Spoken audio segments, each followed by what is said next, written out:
Let me get all the shit talking I want to talk about everyone out of the way before we go live. So, in essence, my hit list of shit people that I don't like are no. Oh wait, we're live. Never mind. We'll save that for It's next time. it's fucking Charlie. I love Charlie, man. He came No, in. fuck Charlie. Running his mouth about me while I'm not there to defend myself. Talking On shit. top of that, I don't know if you heard the part where I was like, you're beating up a Pokemon, and Matt loves Pokemon, and I'm about to do a Pokemon podcast with Matt. Yes, Like I heard all that. You should see the video. He was beating up a Snorlax. Oh man, I heard all of that. And I know he's not listening back, and I know he's not watching, because if he was listening back, he's not going to hear this. But Charlie, I'm coming for you. Charlie.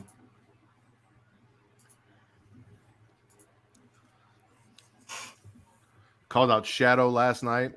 I told him you called him out out. Charlie because he's a fucking piece of shit. you really have a bone to pick with Charlie at the moment. Who is Charlie?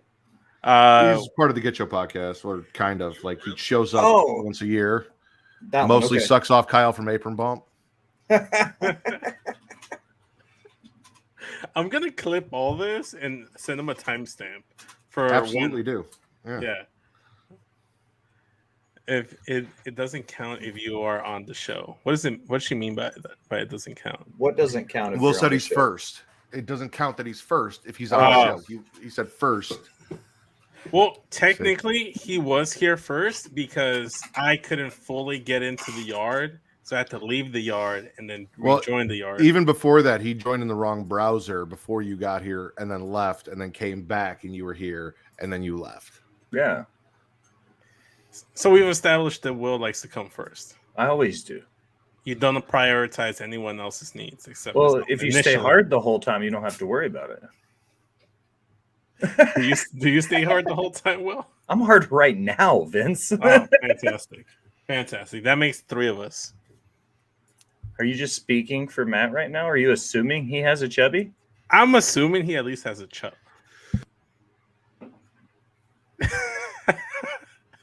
Bless you. Bless you. You guys couldn't hear it, but Matt was... I'm as flaccid as Charlie is on a regular basis. Oh my god!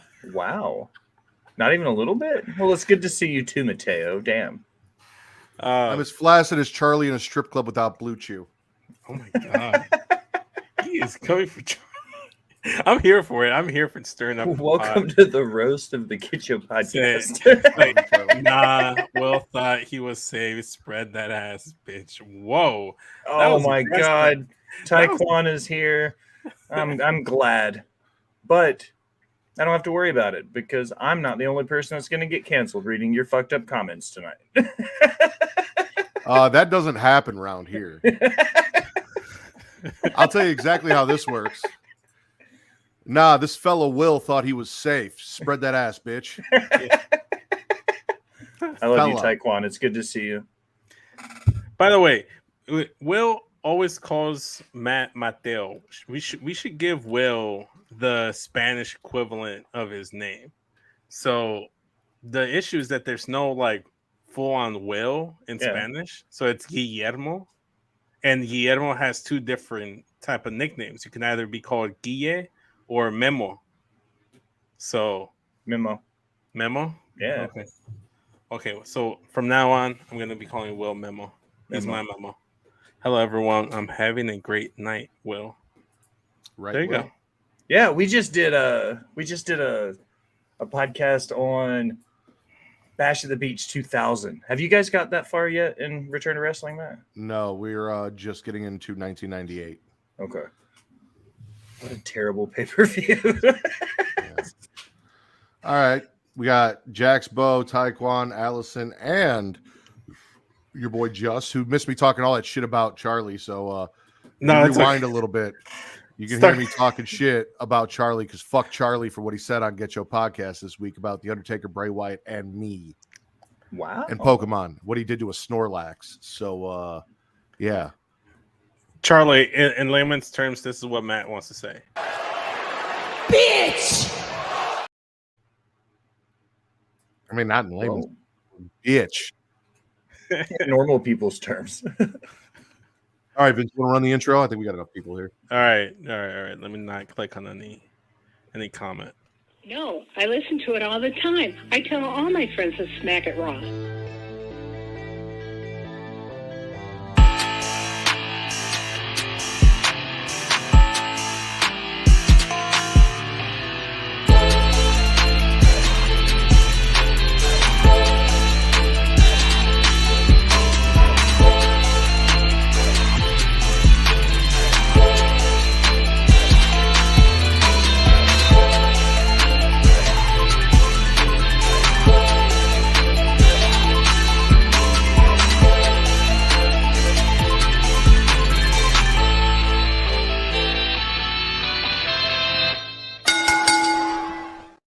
Following podcast contains mature content. The views and opinions expressed by the host are not necessarily those of the host. Listener discretion is advised. Ladies and gentlemen, welcome to the number one wrestling podcast on Pornhub, the Smackin It Raw Podcast. I am your host, the patron saint of podcasting, the Warden, Matt Ritter, innovator of podcasts on Pornhub, and I am here with my co-hosts this evening. He is the honorary Oos of Creation World, a chef by trade, a mark by choice, the purveyor of Rivet City Radio and host of Botch Spots and Chair Shots, the Will Gray. Hola, Mateo. Hola, papi. ¿Cómo estás? I'm good, Billiam. How are you? Oh, I'm great. I hung out. I watched wrestling this week. I got to do a couple episodes of Creation Conversation. Me and Mara attempted to burn the house down while you guys were all gone. It was a lot of fun. It's been a great week. Very nice, very nice. And making his return after almost a month of not being here, he is your Pornhub poppy, the Sultan of Spitter Swallow, Daddy Delgado, my friend Vince. Daddy's home. That's what I say every time I walk into Charlie's house.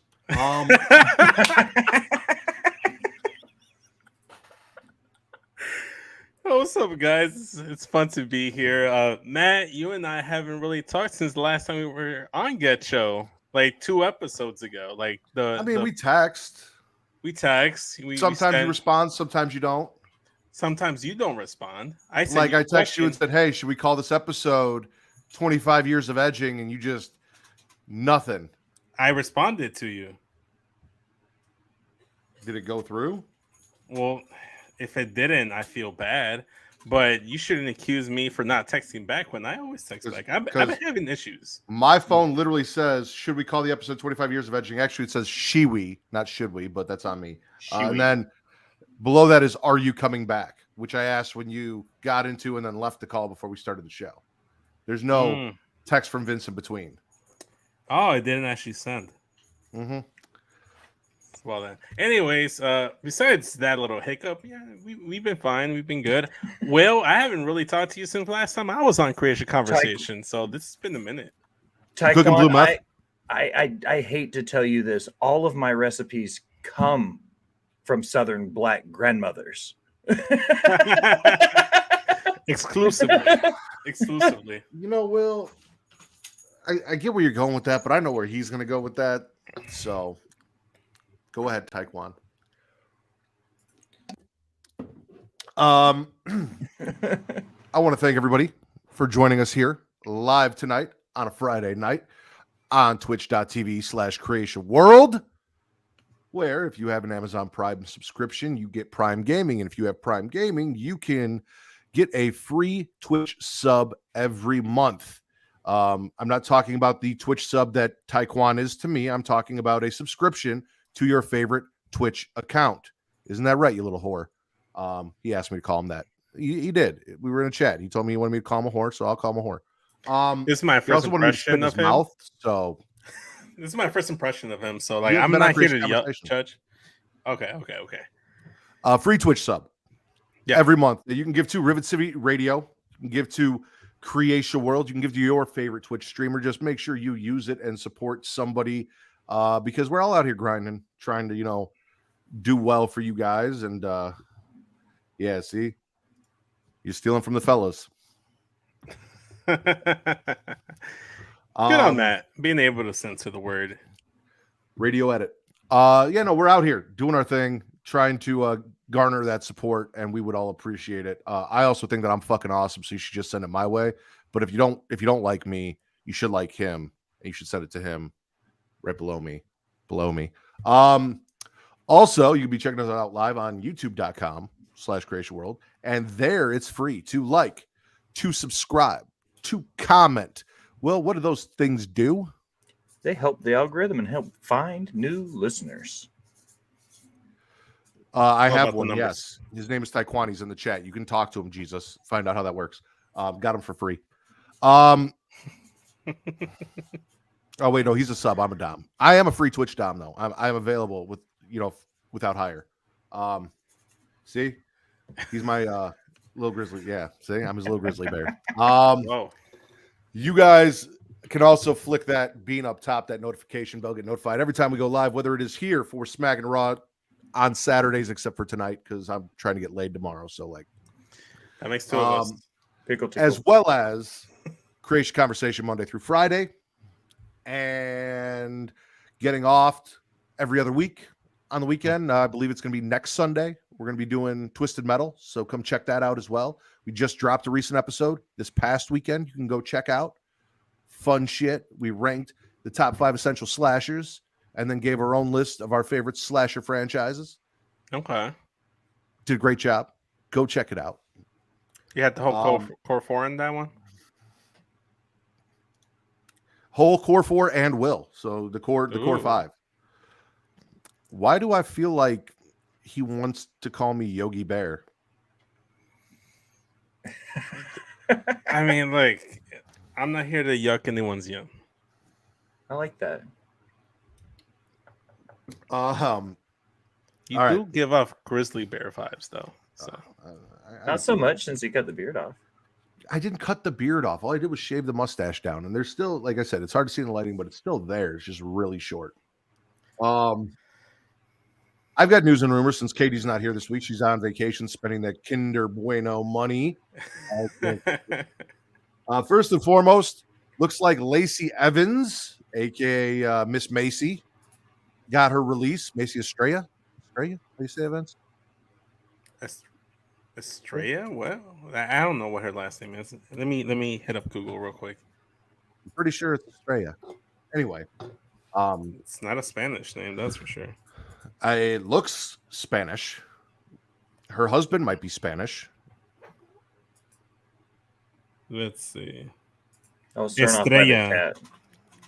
Oh yeah. By the way, I have a cat now. I got it right. Her name is Maxie. Pad?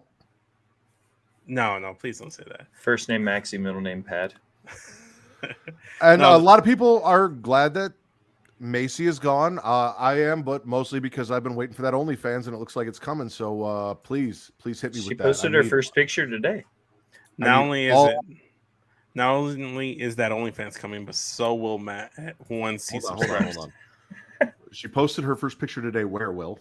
Check her Instagram. She posted her first picture. Only acknowledge Macy Gray. Let's try to say goodbye and I joke. Try to walk away and I stumble. Look at that. We getting serenaded by Will. I like try it. To hide it. It's clear. My world crumbles when you are not near. I'm not seeing it on Instagram. You're gonna have to find that and send it to me, Will. I'll send it to you, sir. I'm sorry. I appreciate that. Anyway, for science purposes. I'm trying to see that bodysuit that she had on there for a little while when she came back. You know, the see-through one, but without the G.I. Joe pants over it and the bra underneath. So we get that on OnlyFans, something like that. I heard Katie say that Biggie's going to be in a movie called F+, I believe, coming out soon. Really? That's what I heard. So while we won't be getting Biggie in the ring, presumably anytime soon, looks like we may be getting him on the big screen. We need more Biggie on our screens. I agree with that. Try to look this up to see if Biggie to start. Yeah, F+. Okay, I got that right. Well, I don't see this picture either, man. I misread. What it said was she posted some pictures of her in like a robe, sitting in a hotel, eating pizza, like scantily clad, and another one like with her booty hanging out over the edge of a truck saying her OnlyFans was coming. I misunderstood. I thought it said that she had put the pictures up already. I will, just because I want to see. Like, she'll get a month out of me because that's how it works. Just to see. Everybody gets 1 sorry, month Allison. from Matt. I'll just wait for it to go to Reddit. There are better white women to jerk off to. You are correct, but I would like to jerk off to all the white women. So, and black women and Asian women and Hispanic women and, just all the women, period. But you have a type. Yeah. Boobs and a vagina. That's my type. Facts. Anyway, also, speaking of boobs and vagina and porn, porn star Alexis Fox is training to wrestle with Jay Lethal, learning how to wrestle. Really? We'll probably be seeing her at some indie shows very soon. God, I can't wait to get her on my show. And to be honest with you, I feel like somebody that has sex on camera for a living has got to be really good at selling. So, it depends on, the tag team partner. She does have to sell for her partner. I feel like these women are selling for everybody, regardless of how good the tag team partner is, and making it look good. So, That's the majority of their job. Yeah, is to make their partner look good. She'll be a great wrestler. What would be in the porn industry, Matt? What would they call a good hand? I guess it would just be a good hand, right? Fluffer? Yeah. That'd be the fluffer, Will. Yeah, it's a designated job. She's got a mouth and asshole to go with that hand. Last but not least, the biggest news that dropped today: one half of FTR, Cash Wheeler. Apparently, this happened back in July. So my understanding of the situation is, some point back in July, he got into a road rage altercation in which he brandished a gun, a Glock Anderson, if you will, at a pedestrian that he was upset with, and was arrested for aggravated assault with a firearm. His bond is $25,000 or $250,000, but like you pay the 10% of that to get out. So bail, however that works, that'd be 250,000, 250. But then they actually have to pay 25,000 to get out on. Yeah. Anyway, and now he'll be showing up tomorrow on Collision with a message, possibly not being able to go to All In due to everything that's going on, because this is, I believe, a 3rd-degree felony. I'm not sure. Felony. Well, probably not in Florida, though. I posted the arraignment video. I also found this morning, I found his mugshot and the charges from the police in Orlando County. I sent that as well. It was a $25,000 bail with a $2,500 bond. So you were right on the 10% and the 25,000. It was 2,500 to get out. He also, though, this is the key part about it, the whole England thing. And this is what a lot of people on the internet are forgetting. Today at his arraignment, he left and he didn't have to surrender his passport. Think about that. If they were going to plan to make this man stay in the country and be in the system, they would have made him turn over his passport. If you're a convicted felon, you have to. Yep. Mm-hmm. You know what I mean? Not convicted yet. And he hasn't been convicted yet. And it's going to go to trial because another key component on all this, and his attorney was very clear. He's pleading a hard not guilty, not a no contest, not a, anything. He's not acquitting. He's nothing. Just a hard, I didn't do it. That's not. Well, the fact that he, the fact that he walked away unharmed is because he's white. Facts. Yeah. In Florida. I just, the video that you sent me, I'd actually seen. And my favorite part about it was they told him that while they have the firearm, any other weapons that he may own, he has to then go give to the sheriff. And the way my brain works and what I was trying to get across, but was having a hard time doing, is like, I can just see him walking to the sheriff's office with a trash can, with like a kendo stick and a steel chair, a bag full of thumbtacks, and just like pouring it all out, because those are weapons, ladies and gentlemen, in the world of wrestling. Yes, correct. Convict Cash has a lot of weapons he needs to get rid of. All of his weapons. Yeah. Flaming 2x4s wrapped in barbed wire. You know, in some Handcuffs. circles, some people could consider his penis a weapon. Would he have to relinquish his penis? What circles is a penis considered a weapon? Any circle that I'm in. He's a redneck from North Carolina or whatever. He's got all the bang bangs. The government has no idea. I know how the South works, guys. I've been here the majority of my life. The government has no idea. There's one of them behind every blade of grass down here. Imagine what? What is this laugh? I believe she's talking to Vince. Me? I think she's talking to me. Oh, did you make a funny laugh? That was just the ha-ha when I made the penis joke or whatever. But I mean, I didn't think it was that funny. It was just, a dick joke. I'm always going to laugh at a dick joke. Especially on your show. It's more apropos here. Speaking of dick jokes, Vince, spit or swallow? Oh yeah, that is the thing we do here. Oh, Magic Johnson's house. Yeah, yep. Got it. Nope, that clicked. It took a minute. I get it now. Look, I'm not sure where I wanted to start things off, but you know what? I think I'm gonna just start things off with like the big thing from tonight. 25 years of Edge. I won't be edging us. I won't be edging anyone for the entire episode. I'll just talk about Edge from the beginning. I thought the video packages were very well done. I liked a bunch of his colleagues, a lot of the wrestlers backstage, like just wishing him like congratulations and like all this other stuff, talking fondly about him. I think it's great. Edge is a great man. He's a positive influence in the locker room. You see all the like backstage stuff when he did make his return at the Rumble. Guys like Kevin Owens, for instance, and Becky Lynch were like very just like giddy like a schoolgirl at the fact that Edge was there. So that was really cool to see. The match with Sheamus, I honestly didn't know he never wrestled Sheamus in his entire stint in WWE, which is mind-boggling.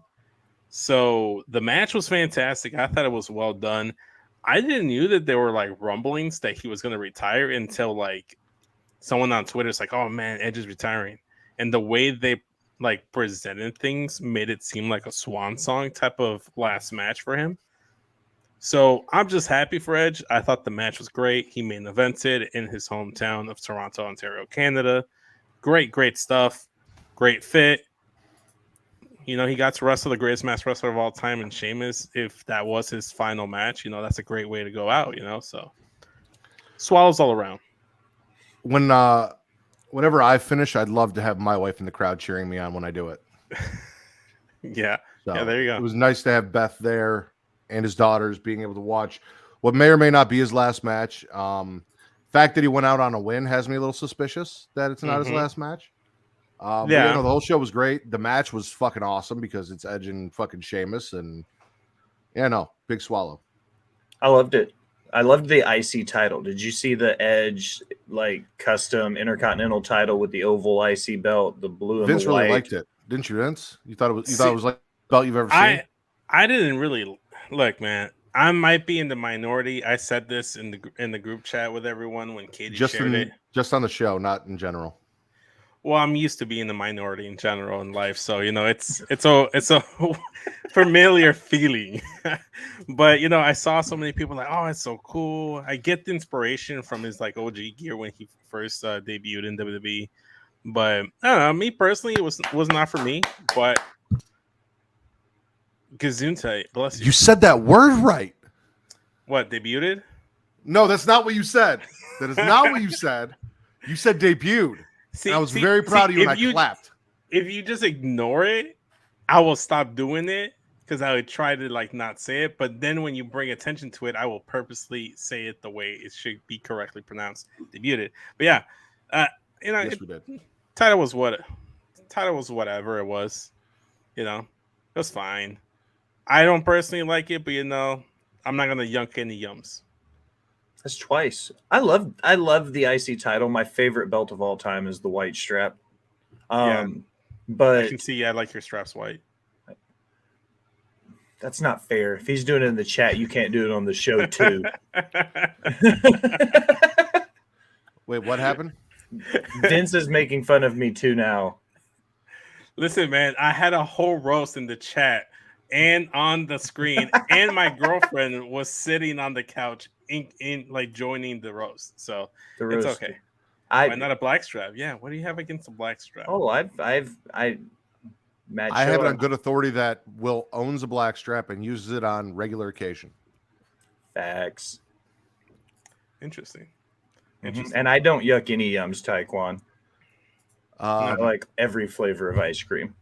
I'm gonna finish my SmackDown shit because there were only two things I gave a shit about tonight, and that was Edge and that was the women's tag team match, Damage Control versus Bianca and Charlotte. I know Vince had more, and I didn't put it in my notes because I figured I'd let him talk about other stuff that isn't really doing it for me, and just let him have his time to put over shit that he likes instead of shitting all over it. So I just left it out of my notes. It's been 3 weeks. I need to swallow the things I need to swallow. I know. So Damage Control, Bianca and Charlotte. I mean, you've got Bayley and Charlotte, two of the 4 horsewomen in there, and they're always going to put on a good show as long as Charlotte stays away from her terrible fucking moonsault. And she respects Bayley, so she work with her. Bianca is great. Bianca got the win. Io is motherfucking Io Sky. Like, you have 4 of the best women in the company in the ring on a Friday night. Nothing to hate on that. No. I don't know how I feel about like them pairing up Bianca and Charlotte again, getting another win. You know, it's just a way to kill time until they go at it in their singles match. Like, it is what it is. I mean, as long as we get it, I'll be fine. But if they're just doing the thing where now they're going to be a team fighting forces against Damage Control, I'm going to be spitting that. But I'm going to gargle it right now. The match was what it was. You know, obviously, I would prefer Damage Control to actually get some wins here. But, you know, there is Bayley, and right now she's kind of like the person that just eats all the L's, takes all the pins. So, also, shout out to Noob and Prince in the chat. They came in and said, hi, how you guys doing? Shout out to Noob. Noob, do you ever use Noob Saibot in Mortal Kombat? And if that's the inspiration for your name, that's my question for you. I don't think it is. Just a question. As a matter of fact, I don't think there's much content that Noob consumes or messes with that doesn't involve Natalia Markova at this point. So, pretty facts. You pretty much knocked out everything I had written down in my swallows, Matt.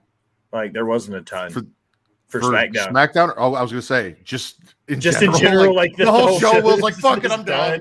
I'm out." Does it? I mean, Will does like to come quick, so you know. But I stay hard. That's pretty much all of SmackDown. The only thing I have written down for SmackDown that you didn't just hit on is the fact that we didn't have to go back to the Bloodline well tonight. It was cool to go 2 hours without it. Will, spit or swallow? My first swallow of the night comes from the National Wrestling Alliance. The Women's World Champion Camille broke 800 days, ladies and gentlemen, as the NWA Women's World Champion. She's held the Burke for 800 consecutive days as the one-time NWA Women's World Champion. Congrats to her. I thought it was 900. She's the only woman in NWA, so it's not hard to do. But Natalia Markova's in the NWA. Not anymore. I thought she left. No, she still wrestles there. She's still there. Got a title shot at 75 in St. Louis in 2 weeks on the 25th and 27th. Check it out on Fight TV Plus. Well, hopefully Natalia Markova wins, and then she'll go do some podcasts since Camille won't. Fucking thank you. You can say that. I can't.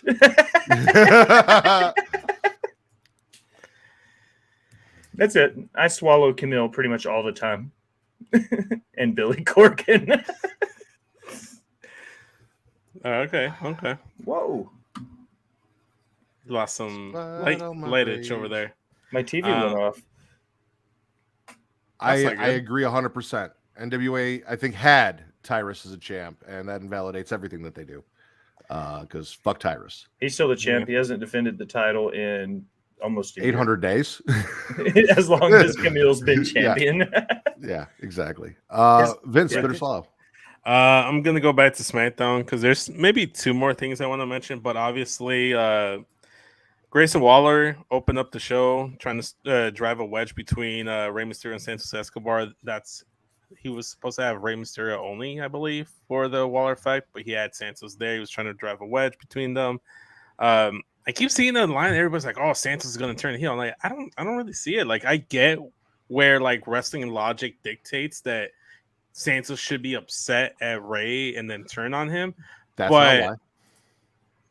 But I know why you're going to say it, because he has a history of turning his back and he's not like a good family member. But we rectified that. Tony D has given him a pass. You should too as well. Everyone deserves a second chance unless your name is Matt Riddle. I have given him a second chance. I am with you. However, history dictates, Rey Mysterio has never been heel. So if someone's got to turn, it's got to be Santos. I don't think either of them are going to turn. But that's my thing. I don't think either of them are going to turn. Rey Mysterio. Then this was a terrible choice, in my personal opinion. Rey Mysterio is just going to be a transitional champion. I don't know if it's going to go to LA Knight. It could be to like Bobby Lashley. Like Bobby Lashley needs a championship. Put the U.S. title on him. He can destroy Rey Mysterio. I love Rey Mysterio, but he has long been a guy for other guys to just get over as a heel. Like Batista did it to him. Kane's done it to him. Great Khali destroyed his face one time and scared the shit out of me as a child. So I just think that he's just going to be a transitional champion, and why not just give the title to him, especially since Austin Theory wasn't really doing anything. That is a lie. Never said that. You know what? I'm not going to repeat that. You know, I have it under the good authority that Matt's always invited to the carne asada and has sazon with his steaks. So give him the pass right now, just like he should give the pass and the benefit of the doubt to Santos. That's all I'm saying. I told you I am. It's just there's a history, and you said the internet thinks, and I was justifying why the internet thinks. It's not. No, I understand. Logic dictates. It's the man has a history. Elektra Lopez is still waiting for her ride to the main roster. It's okay. She's got a little advice with her now. I'd stay right there in NXT room. I would too. That's where the Don is. Yeah. If I were her, that's where she should still be out working the docks. Yeah, but I'm just gonna swallow it just because we got to start off the show with Rey Mysterio and Santos. I don't really care for Grayson Waller. Obviously, it did help transition to the following match, which is Austin Theory versus LA Knight. I don't know. Yeah, but I don't know. Just swallowing Rey Mysterio, Santos Escobar. I'm just happy to see one of my top favorite wrestlers, one of my Mount Rushmore of wrestling, have a championship in this late stage of his career. I'm cool with it. My issue with this is whether it happens or not. We thought this was the deal, and then Waller was trying to push it. We don't need issues in every main roster fucking faction. Exactly. That's another reason. Bloodline has issues. Judgment Day has issues. We don't need issues in the LWO too. Like we don't fucking need it. And in my personal opinion, Rey Mysterio is a legend. He doesn't need the fucking U.S. title. You should put it on Santos and let him have a run with it. Plain and simple. What if he has a legit injury and they had to call an audible? Then put it on LA Knight, not Rey Mysterio. I'm okay with this. I know you are. I don't think Rey needed it. I agree with that. Oh, he doesn't need anything anymore in his career. He's solidified. But just give everything to him. I will say I did like the line where it's like, yeah, you won the U.S. title, but it's not the Father of the Year award, but at least you're the U.S. champion. I like that line. Had he held the U.S. title before? Yes. This is the third time. Okay, I apologize for not knowing, but that would have been the only reason I think they would be the same reason they're going to give the belt to Sheamus would be to finish a Grand Slam or something. But hopefully, not everyone needs to be a Grand Slam. No, but guys who deserve it and are that close do. You brought him up. The only swallow that I have from NXT this week is Tony and Stacks opening up the show, defeating Schism, just being the NXT Tag Team Champions. Vince wasn't here to hear me talk about them bonding with Santos, but I was happy about that. Props to them. They got over their shit. Me and Vince came together as a united front for one night on NXT, just like they did. And no, they beat Schism. So that is my only swallow from NXT this week. I actually have a lot to talk about NXT, and I honestly didn't think I would because I prolonged watching NXT until this Friday morning, because I knew Dom wasn't gonna have a match, and I'm like, do I really care about anything else? But there was a few things in here that I'm gonna spit and swallow, but it's not my turn yet. So it's not, and I'm proud of you for not jumping the gun. Will, spit or swallow? I will stick on NXT though. because I did watch it this week. I thought Tony D was super cool. I like him. I mean, he's on my list of NXT people that I like, and I know now the D'Angelo family. I'm here for it. Somebody who had a great match over somebody who I think could wrestle a broom was Trick Williams. Him and Drew Gulak had a surprisingly good match. It wasn't super long. It was a TV match, but like Trick, he's slowly coming into his own as an in-ring worker. At first, I thought he was just kind of a mouthpiece and that friend who would do spots in matches, but never actually be like a quality in-ring worker. But Trick Williams is on his way up. I'll give him props. I'm going to swallow Trick Williams. I think it was a smart move for them to use the Ilya Dragunov title feud to transition to a Dragunov versus Trick feud to help establish him as a singles guy. And they didn't break them up. They didn't do a heel turn because that's the thing.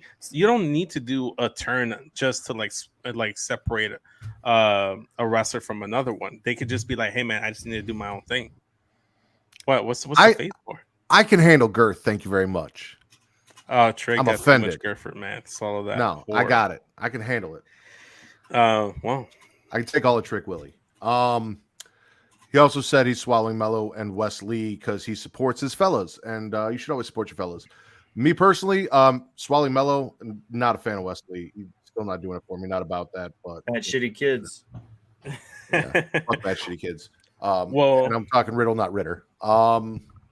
The only reason to watch NXT are Mello and Wes Lee. They are the only two on that roster that I care anything about, and I only care about one of them. Mostly I watch NXT for the women. They didn't do much this week. no, I think they only had the one match, correct? Yeah.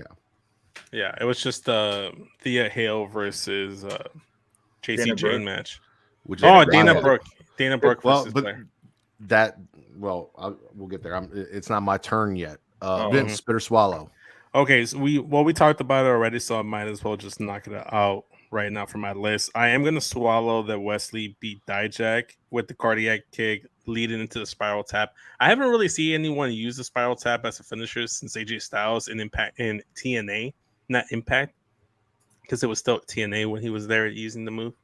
And it's a good, sweet finisher. Like I like wrestlers having multiple finishers that can finish matches, especially because commentary really sold. It's like normally the cardiac kick is enough to like finish it, but because Dijak is such a big guy or whatever, he needs to get that a little extra oomph in there to really get that win. And he hit the spiral tap.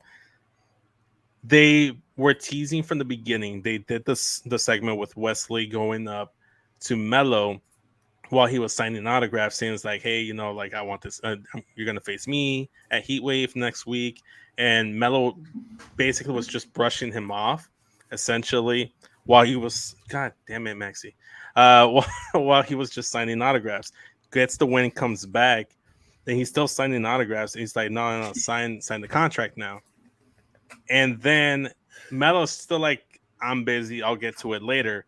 The intensity and assertiveness and aggressiveness that came from Wesley following that was what I'm really swallowing here, because he's like, nah, I'm done with all this. Knocked all the autographs off the table, fucking dragged the table all the way to the ring so he can have an impromptu contract signing.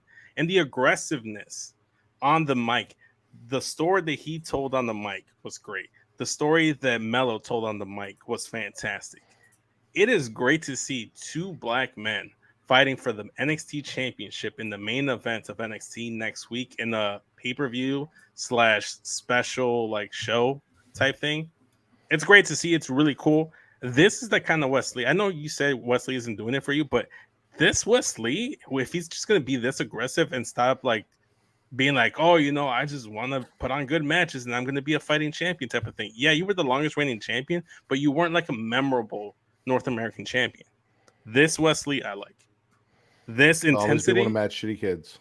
I made fun of him literally his entire North American title reign. Literally, like I called him Sideshow Bob at one point. Like I was like, this is the least impressive, unfascinating champion I've ever seen in NXT. Dom Mysterio right now is a better champion in his short stint than Wesley was.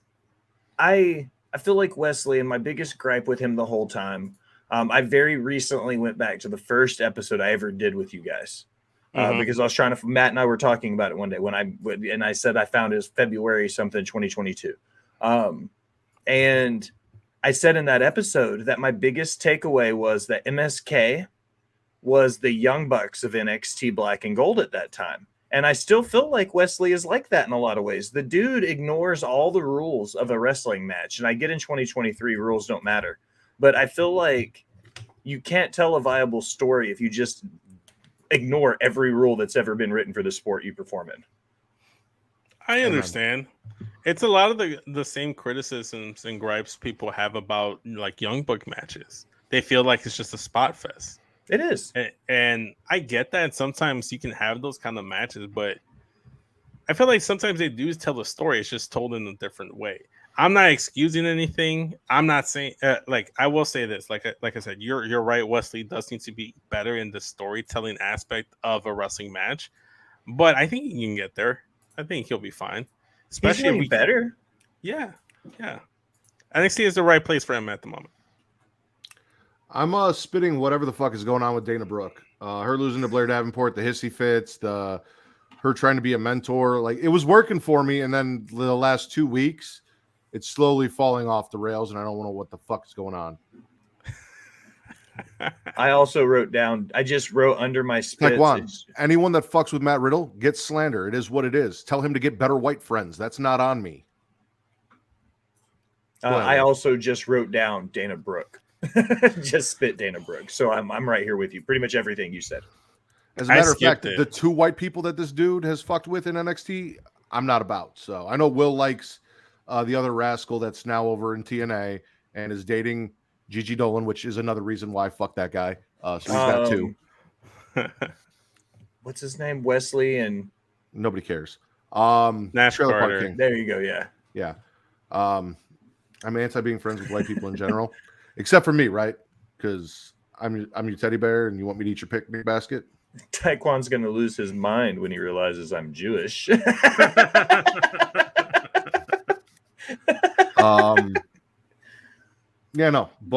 Spitting Dana Brooke and all of whatever the fuck is going on, because it was working and now it's not. I don't know what the fuck they're doing. Anything Dana Brooke has not been working for me since she was part of Titus Worldwide. Like honestly, like she showed up at NXT and I'm literally just skipping everything. Like the way I'm consuming my wrestling now, except for Raw, because Raw I make an effort to watch live and SmackDown just because I get out of work and it's the only thing that's on. But NXT and AEW, the way I will consume it is I watch it after the fact and I fast forward and skip shit that I don't care about. Dana Brooke has been skippable every single time she shows up on NXT.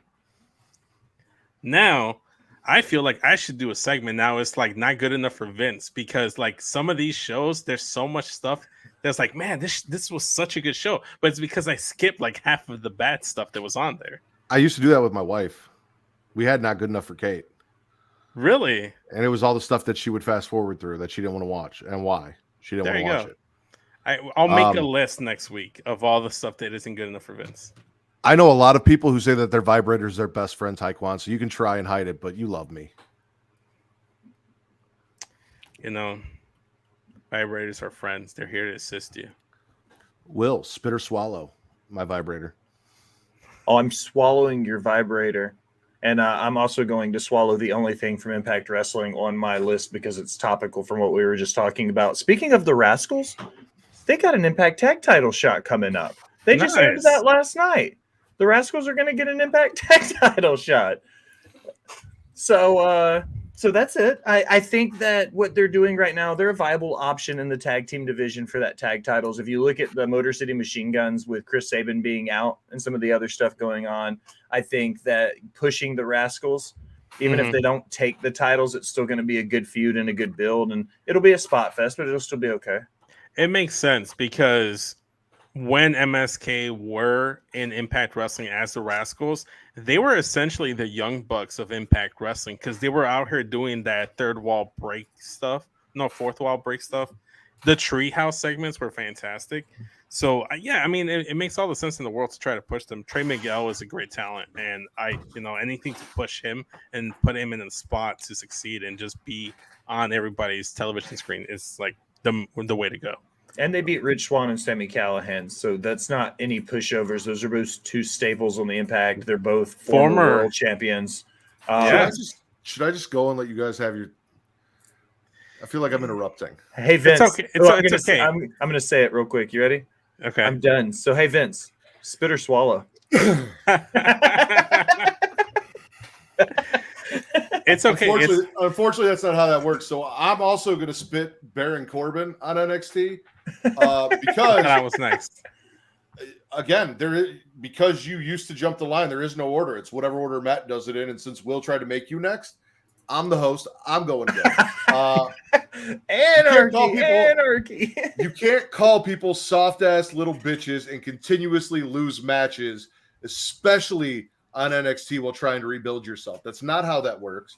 Also, I may not make fun of him for the way he looks because of everything that came out about his upbringing and the struggles that he had, but I'm still not feeling Von Wagner in any way, shape, or form. I'm spitting the fact that Vic Joseph said it's like we have a table for one, and it's gonna be like, God, why am I trying to blank on people's names? Baron Corbin versus Von Wagner next week at Heatwave. And I thought, oh, it's a table match. This makes sense. Von Wagner likes to put people through table, like his name is Bubba Ray Dudley. And then I saw it was just a regular singles match. So I'm like, what the fuck? That makes no sense. Make it a tables match. You can give Von this credible win in a tables match without making his opponent look bad. But I think he's just kind of like the buffer, so they can get Braun Breaker versus Baron Corbin eventually. I don't know. Like I said, Corbin can't keep losing and shit on NXT, especially, and then come out and call people soft little bitches. That's not how that works. No, like I'm still mad that they gave him his lone wolf gimmick for one night and went and gave him whatever the fuck he's doing now. Yeah. He's just Happy Corbin without the money gimmick. Yeah. Vince, spit or swallow. Oh, okay. We have some decorum around here. We were talking about. All right, Will, you want to? I can go. Go ahead, Vince. We were talking about the North American Championship, Wesley and whatnot, and there was a great North American candidate in Mustafa Ali. This vignette, his campaign trail that he's about to go on, saying that like in Ali you can trust. The vignette was fun. It was very unique. I like how it looked like little white girls were like watching his campaign speech on their iPad, and we were watching on the TV screen. It's like you can reach out for my hand, and it goes to like a graphic of like someone reaching out to someone else's hand. It was so like over the top that it was so fucking good. Mustafa Ali just like was full embracing that gimmick. I don't want Dom Mysterio to lose that North American title, but if he has to, God damn it, in Ali we can trust. That is a North American Championship candidate that I want. Like then they show the United States the United States flag. They show the Canadian flag. Then they show the Mexican flag. I'm like, you're representing all North America, Ali. I like it. It was a great vignette. I liked it. Meh. Really? You didn't like it? I thought you would enjoy it. Meh. Oh my god, you don't like fun. Where did I do like fun. Where did Ali get drafted, Vince? He's a free agent. Oh, was he one of the free agents? Okay, yeah. So then my joke doesn't work here. Yeah, him and Baron Corbin were free agents, which is why they ended up migrating over to NXT. And him and Baron Corbin both needed to be on NXT, so they would be on wrestling that I don't watch. I didn't know you felt this strongly about Mustafa Ali. I like Mustafa Ali, but I think he'd be better in New Japan or AAA, where his style of work would get over. He'd be great in Impact. He would be good in Impact. Yes. Not AEW.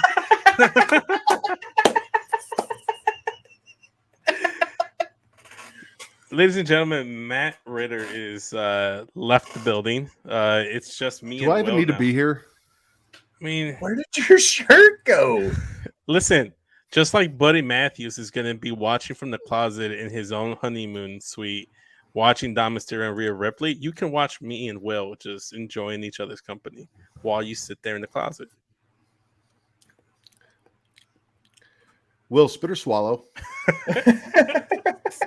You asked me, hey, should it just be us, or are you cool with Will coming on? I'm like, honestly, I like Will. Like, I'm cool with whatever. You decide. You chose this. In the past, you have said that you like doing shows, just us, you miss it. So before I re-invited Will, because he was supposed to do Saturday with me, I wanted to make sure that that wasn't what you were looking forward to, and I wanted to clear it with you. And you said, yeah, you're good either way. So I gave Will the option. I said, if you want to come on, you can come on. If you don't, you don't. It's all good. Is that gonna abuse me nicely? Jeez. And I'm never not coming if Matt's in the room with me. We've established that. I think we're just jerking each other off at this point. I think you two are jerking each other off, and I'm sitting in the corner watching. I think that's what's going on. It's okay. You'll get used to it. Will, spit or swallow? I'm swallowing something from the indie wrestling world, and I know Matt's going to be like, God damn it, Will, how many of these do you have? And my entire list is stuff Matt doesn't watch. I'm just kidding. But there is something fascinating coming in the indie wrestling world right now with Beyond Wrestling. They're from Massachusetts, the White Eagle. And the guy who runs it, Drew Cordera, has said that Alec Price, the new IWTV Indie Wrestling World Champion, will not be defending the Indie Wrestling title anywhere except Beyond Wrestling in Massachusetts. So the whole concept of him establishing this title to represent the Indies and then not letting his champion defend the belt elsewhere is kind of like claiming to be the best in the Indies and then not competing anywhere else except for your promotion. Hold on, correct me if I'm wrong, because I actually saw some of this and I was interested. Yeah. From what I saw, and my understanding of it was, he said that the championship will only be defended at his promotion against his guys. Yeah. Not that he could not go to other promotions and defend it, just on his shows. He's only having that belt defended against his guys. He's not bringing anyone into his promotion to have that belt defended. So I think, could be wrong, I think he can still go out to other promotions and do shit. I typically would go, you're absolutely right. But Drew is currently handling all of Alec's bookings. So if Drew says Alec's not going to go anywhere right now, he's the final say unfortunately, of where that kid is going. And Alec himself even said he hates the fact that other people are making decisions for him and not asking him what he wants to do. That's like Pitbull being Mr. Worldwide and only performing in Vermont. Why Thank Vermont of all places? Because I'm talking about Massachusetts. It's topical. Learn geography. No, I don't even pay attention to anything outside the Midwest. But I think if you're going to have the IWTV Indie Wrestling World Champion, you should let that world champion defend that title everywhere. I agree. True. Yeah. So I swallow Alec Price, but spit the Beyond Wrestling stuff. Okay. All right. I'm going to swallow Chelsea Green. And yes, the whole, like, her search for a partner, her talking to Adam Pearce, offering essentially to, like, host a live tag team partner casting couch, where she was just going to sit down, interview, and fuck a bunch of girls and see who she, scissored best. Disco Ninja sex parties, like whenever you cast your new tag team partner, we want a shot. We're ready. We're good. Piper Niven comes out of nowhere, rocks Katana Chance, tells Chelsea, "I'm your tag team partner." She's like, "Well, actually, I wanted to, sample a few of the no, I'm your tag team partner," and takes the belt from her and just total dom Piper Niven. That's Zaddy energy right there for sure. Yeah, straight up Zaddy energy. Total dom Piper Niven coming in. I'm your partner. Give me that belt.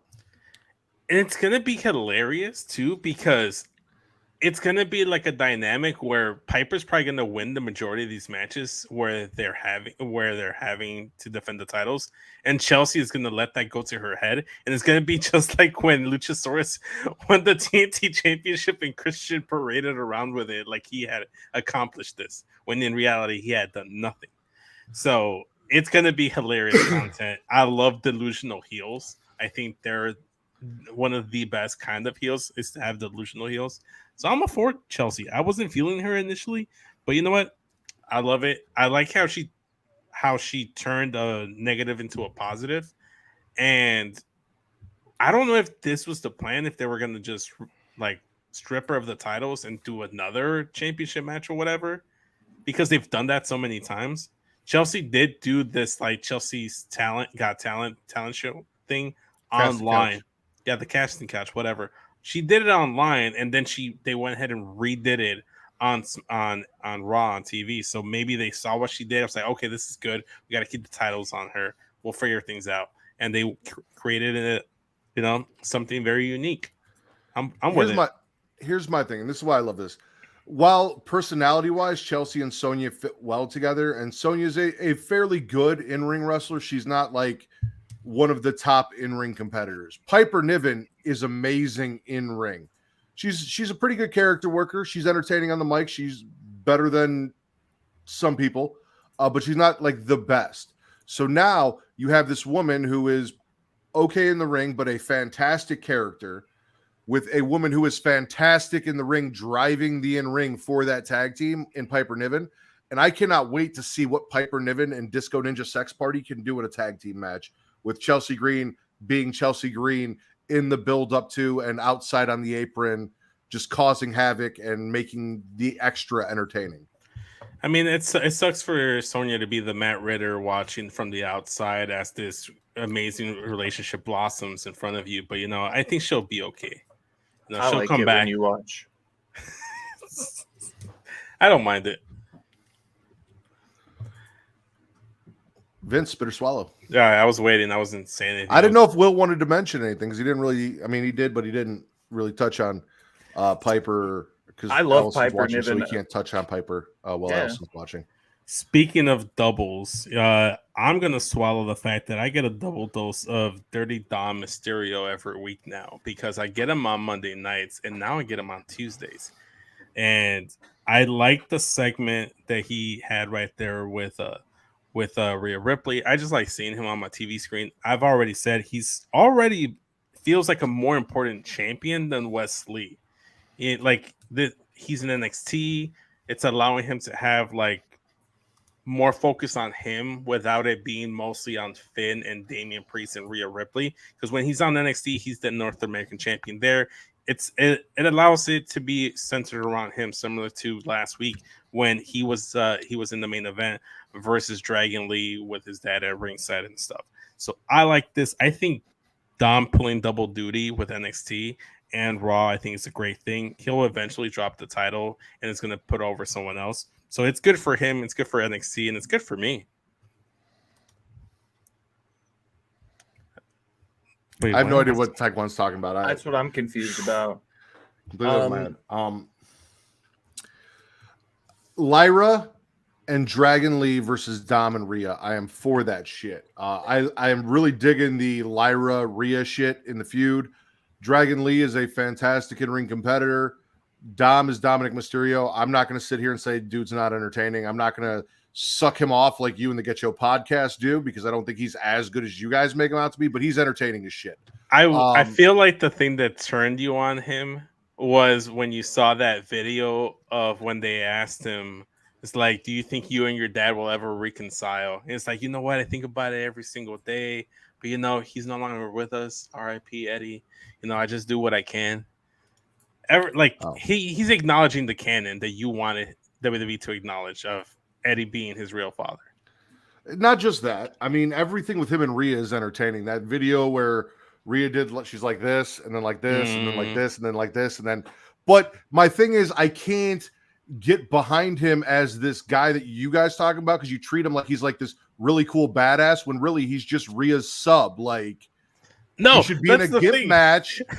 He should be in a gimp mask getting whipped. Like, I can't put him over as this guy like you are because he's literally, his name is Dom and he's her sub. And that's what's entertaining for me. You know what's a great comparison, and you weren't watching at the time, but it was Glam Morella when Santina Morella and the Glamazon Beth Phoenix were an item. That's a good comparison. Obviously, you know, there's the inspiration of China and Eddie. Eddie was a little bit more like legit in the ring, obviously, but I think it just works in the ring. Eddie wasn't as Dom is entertaining, but Dom is entertaining because Dom is a little bitch. Eddie was never China's little bitch. No, of course not. It's a different dynamic. It got inspiration from it, but it's not the same thing. It's completely its own thing. They have their own separate chemistry. I fucking love it. And I'm just glad I get to see them twice. You mentioned Dragon Lee and Lyra Valkyria. I will say her segment with Dragon Lee made me actually, I'm like, you know what? Okay, I kind of like Lyra. She's kind of all right. Because they're like, oh, you know, we have to get like on the same, you know, like wavelength. We got to get along. We have to be a good tag team. And Dragon Lee completely misunderstood. I was like, you trying to get me in trouble? I'm married here. You know that, right? It's like, no, not like that. So it was just like a charming, very charming fucking segment that they had. I really love Lyra Valkyria. I don't know what it is about her, but the more I see her, the more I am entertained and intrigued by everything that she is. I don't like her like shoulder piece wings. Yeah, I don't like them. I don't like the wings on the she's a wings. Valkyrie. That's her thing. I understand. Like, she's the Viking Raiders if they were cool. Lyra Valkyrie has a really similar gimmick to Taya Valkyrie when she was there. I know, but what I'm saying is this is another WWE thing where they're kind of taking somebody else's gimmick that didn't get over there in their company and making it work. That's not true because Taya's gimmick in NXT was more Frankie Tiffany Stratton does. Yeah, yes. That's what Tiffany Stratton does, not what Lyra's doing. But what Lyra's doing is very reminiscent of who Taya Valkyrie was in Lucha Libre and when she was in MLW and some of that stuff with the big, like, elaborate entrances and even her name. I just feel like this is may be a stretch. I may have my tinfoil hat on here. I think this is who she was in NXT UK too. Like, the whole thing was her name wasn't Lyra Valkyria in NXT UK. I can't remember exactly what it was, but it was Aphie Valkyrie. It was straight up. Okay. It was Aphie Valkyrie, and the whole thing was she's like a Viking female warrior. Like, she's a Valkyrie. That's been her whole thing. That's the feathers and all of that. That's the whole gimmick. So it's Valhalla if Valhalla wasn't a dirty bitch. When whites steal from others, it's plagiarism. Y'all steal from us, it's fair use. You know what? I'm not going to sit here and deny claims because you know what? They're not targeted towards me. All I'm going to say is I don't personally like it. I think it's a little hokey. I think I like her as a person. She seems very charming. Like that. Like I said, that segment with Dragon Lee, like, I liked it. It was great chemistry they had there. And I'm looking forward to the tag match next week. And the fact that she's like, you know, she was inspired by Rhea, but she's also not about Rhea's bullshit and calling Rhea out. She's becoming the person Rhea said she needed to be, while also not stooping to Rhea's level. Like, I'm all about that. So she's not letting her be Dom. Will, spit or swallow? I'm going to swallow Shinsuke Nakamura versus Seth Rollins. The build up there, I loved them kind of meeting in the ring and the shaking hands and Shinsuke pretending to be it. Then he turns around and, you know, I like dirty heel Shinsuke Nakamura. It's very New Japan when he had the IWGP IC title. You know what I mean? That larger than life rock star bad guy. He does whatever he wants to because he's the baddest man in the company. And they're finally making Shinsuke look like that again. So I'm here for it. Swallow Shinsuke Nakamura. He's very smug about the way he carries himself recently. Yeah. And I fucking love it because that's what made Shinsuke in New Japan so great, was the flamboyantness of his attire and Candace and just presentation. But also the fact that when he was in the ring, he was a fucking badass. He'd fuck you up, but he was so smug about it, which was so great. And I like that we're getting this. I'm with you there. That was one of my only 3 swallows that I had. One of my 3 swallows that I had was Shinsuke and Seth. The segment was fantastic. Seth said most of the words. Shinsuke didn't need to say anything, but he did say something into Seth's ear, whispered into his ear. Have no idea what he said, but it shook Seth enough for Shinsuke to get a Kinshasa afterwards. So, any thoughts on what he said? No. Can't even. All right.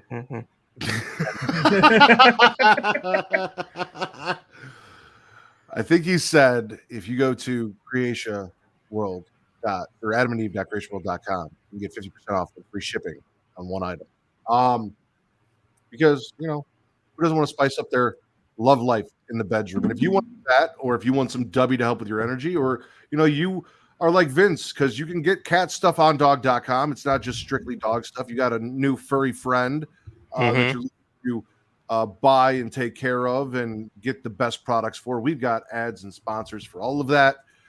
If you don't want to watch the show with ads, we have an ad-free tier over at patreon.com/creationworld, where for $1 you can come check out Return to Wrestling, which Will was asking us about earlier.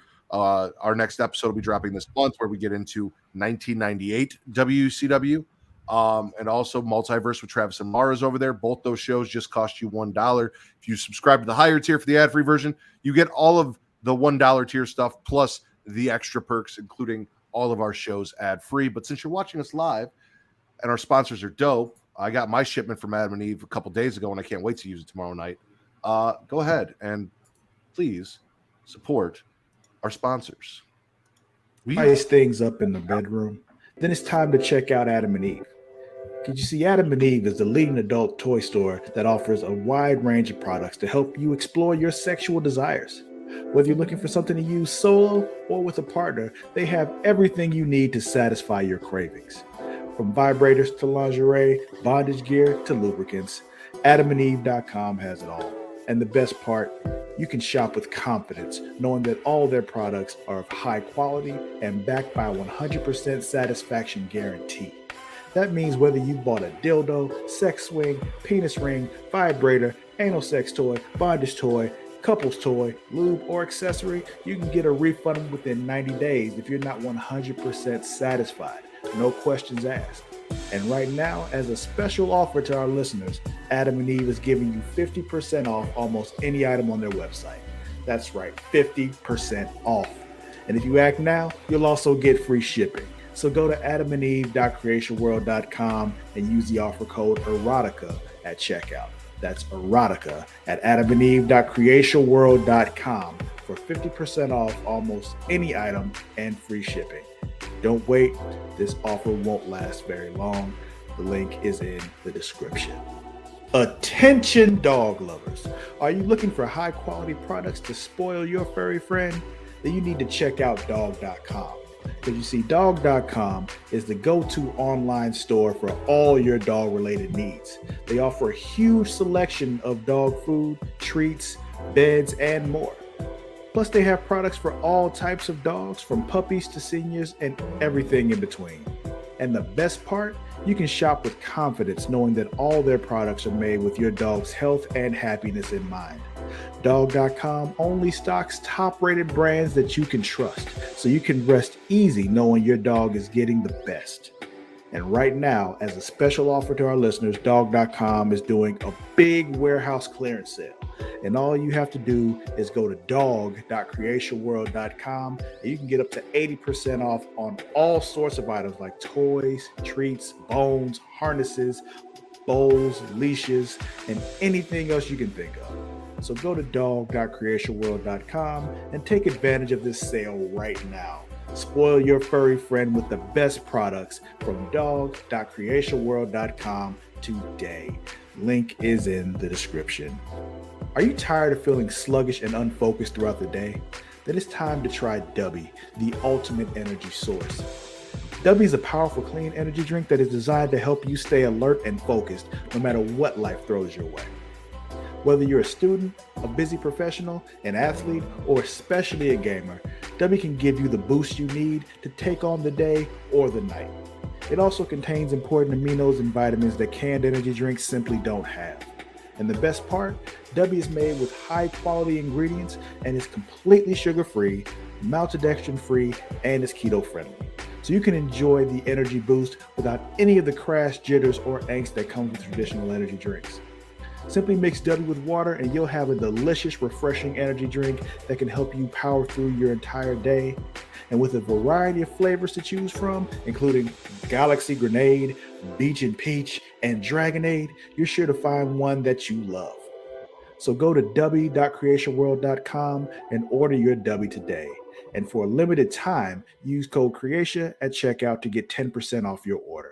That's Creatia at dubby.creationworld.com for 10% off. Try DUBBY today and feel the difference. The link is in the description. Listen, Vince, I'm doing this solely for you. Also, I don't know how they did that. Sir, are you fucking with me? I'm trying to help. But you forget that I can help and assist, and you anticipate that I'm just going to sit here and just look pretty. That's all I hired you for, was sit here and look pretty. Anyway, this is for you, because I'm going to swallow everything Judgment Day, Cody, and Sammy, because I cannot deny that the Judgment Day is the top thing on Monday Night Raw. They are the bloodline of Monday Night Raw. They may not have the championship. Seth has it. But if Cody isn't going to be taking that title off Roman and we need him to feud with somebody, there's nobody better for Cody to start feuding with than the top act on Monday Night Raw, which is the Judgment Day. Correct. Yeah. I'm with you there.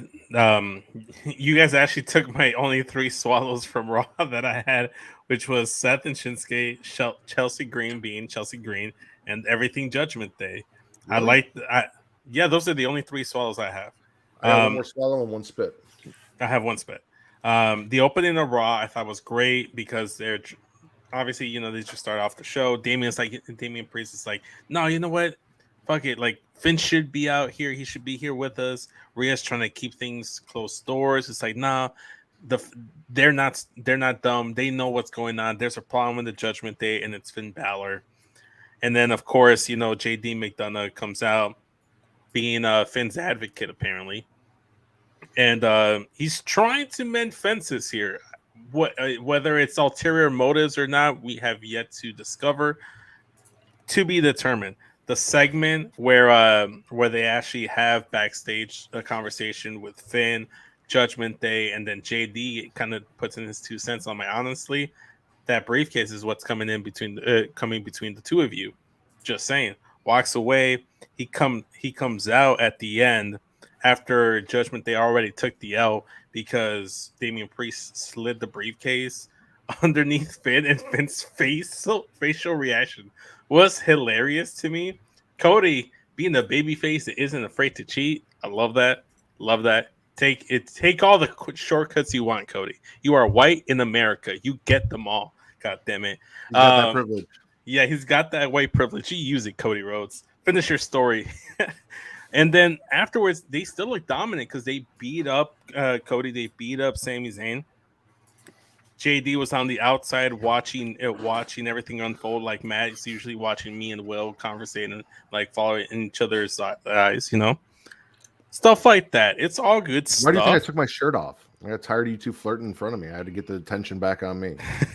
Yeah.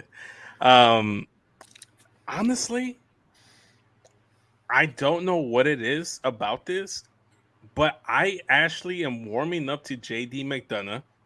I think that JD should be in JD Judgment Day. Include him in there. If he helps mend fences and helps be that buffer between him and Damian Priest, I'm all for it. And if you're going to keep adding people, Bloodline added Solo. Bloodline added Sammy. Why can't Judgment Day add another member? I don't give a fuck about JD double penetration. Listen, he's double penetrating the Judgment Day at the moment, and I think it's working because like his involvement, like he just gave and offered Sami Zayn as like penance or like sacrifice to the Judgment Day to like beat them up. I like it. I like the story. It's the most intriguing story on Raw right now, aside from Gunther becoming the longest reigning IC champion. JD joins JD while listening to JD. It's a JDception.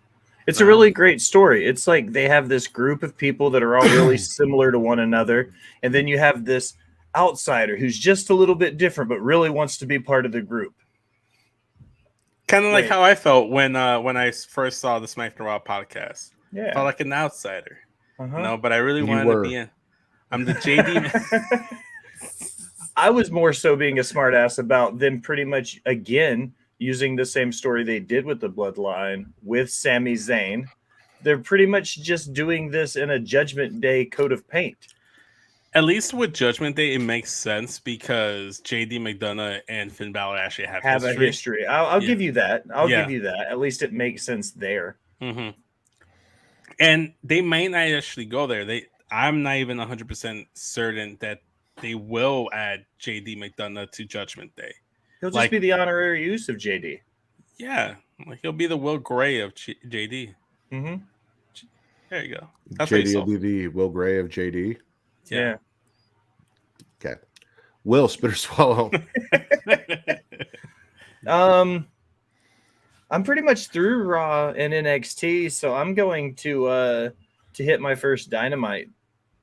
Dynamite? Yeah, my first spit from Dynamite. And there were a few, but the big one for me, and I'm going to go ahead and knock the big one out, was the Texas Chainsaw Massacre death match. I was waiting for someone to touch that. Okay, so here's the thing. And what I'm spitting about it is the fact that we got a very different match than you guys did on TV. Okay? I watched it the next day at home, and I rewatched the match specifically because people who were in the building hated it. People on Twitter were like, I don't see the big deal. It was kind of entertaining. I don't know who said that because all I saw was this sucks. This is worse than the Pitch Black match. And it was on TV and in the arena. Continue. It was absolutely terrible in the arena. At least on TV, in a very TK way, they tried to make it make sense. It didn't get executed in the arena, which I think should be the precedent and the most important than what is delivered for the television. Because the people who paid to sit there and watch it, as much as they hate to admit it, are more important than the people watching on television. I think you're right there. They should cater it towards the live crowd. Bingo. And try That's what I'm spitting the most. And try to capture as much of that experience for the TV viewing audience. But the focus should be like it'd be like when they had, like, for instance, like a lot of people were like praising the Chicago street fight between Ciampa and Gargano in TakeOver Chicago. From my point of view, I couldn't really see much of the match because I was sitting like on the TV side, the very last row. I saw a lot of the match. Though, I was on the floor. I was on the floor TV side, the very last row. I'm a 5'7" Mexican. There's only so much I can see. They kept going on. When they were in the ring, I can see. When they were by ringside, I can kind of see. When they were going out and doing extracurricular activities, I couldn't really see much. There was a screen. Sometimes it would show up. Sometimes it wouldn't. Sometimes it would. I don't remember that. You probably weren't looking at the screen because you were probably having a good view of it. But when I went back and watched the match on TV, oh no, this was a great match. This was fantastic. I just didn't have the best viewing experience for it. The match sucked. The participants in the match sucked. Singh in overalls because Texas Chainsaw Massacre sucked. Karen Jarrett's acting sucked. The fake blood sucked. It all sucked. The involvement of Matt Hardy and Isaiah Cassidy and Jay Lethal and Satnam Singh and all of the bullshit sucked. The shitty props that were supposed to be like bones because Texas Chainsaw Massacre and the decoration, that it all sucked. However, I popped for the cameo of Leatherface. I figured you would. It off just because. Why the fuck not? I popped for the fact that as a horror fan, Texas Chainsaw Massacre was plastered all over the ring in the arena. And I popped for the Leatherface championship belt that Jeff Jarrett has. Would you buy that belt if it was available? I'd absolutely buy that belt. And I put it on the wall behind me. Fuck yeah, I would. I knew you would. So, me personally, somebody should buy me that belt. Well, we'll start a trust fund, right? I mean, you know what? We'll ask Katie. She's got that Kinder Bueno money. You know, she can go ahead and fork over a few bucks for Matt. Sub to Twitch, sub to the Patreon. Give me some money so I can go buy that belt. There you go. When I saw that this was happening, I thought this was ridiculous. I saw that it was both the Jeffs that I don't like currently in AEW or in wrestling in general. So I'm like, I really don't give a fuck about this match. So this match was not good enough for Vince. But I watched the first entrance because, you know, the Hardy Boys theme song is a fucking bop to this fucking day. And I will headbang to it. I'm gonna give props to Jeff's makeup. I thought it was kind of cool. I like his face paint on Dynamite. I thought that was the only cool thing he did. I popped for Leatherface, and I only popped for Leatherface because I knew Matt popped for it. So I popped through osmosis popping from him. So you popped for me popping? Yeah, I popped for you popping. There you go. You know that happens a lot more than people at home know. Yeah. But yeah, and then aside from the Leatherface cameo, you know what would have been perfect if underneath the Leatherface mask was fucking was Chainsaw Charlie. If it was Chainsaw Terry Funk. Here's how we fix this. You call it a Texas Chainsaw Massacre death match, right? Oh, I thought you were gonna say you call it the Texas Dodo Masquerade or something. Well, that is also an option for what I'm about to say, and would also be equally entertaining. You get rid of all of the stupid, extra, gimmicky prop bullshit and the backstage shit. You send Abaddon and Anna Jay out there and let them just have a death match. And at one point, Abaddon grabs a chainsaw and comes for Anna Jay with the chainsaw. Mm-hmm. That is the only Texas Chainsaw Massacre gimmick prop for this that you need. It would make sense with Abaddon. Anna Jay, hardcore Anna Jay, has proven that she can really do this kind of hardcore deathmatch shit. We know Abaddon can. Abaddon is in the realm of Texas Chainsaw Massacre. I'm sure she would have pulled out a really cool look for this, like Jeff tried. I'm not going to put Jeff Hardy over ever. It's just not going to happen. It's okay. I wasn't expecting it. I'm just for the people listening. That's the best I can do.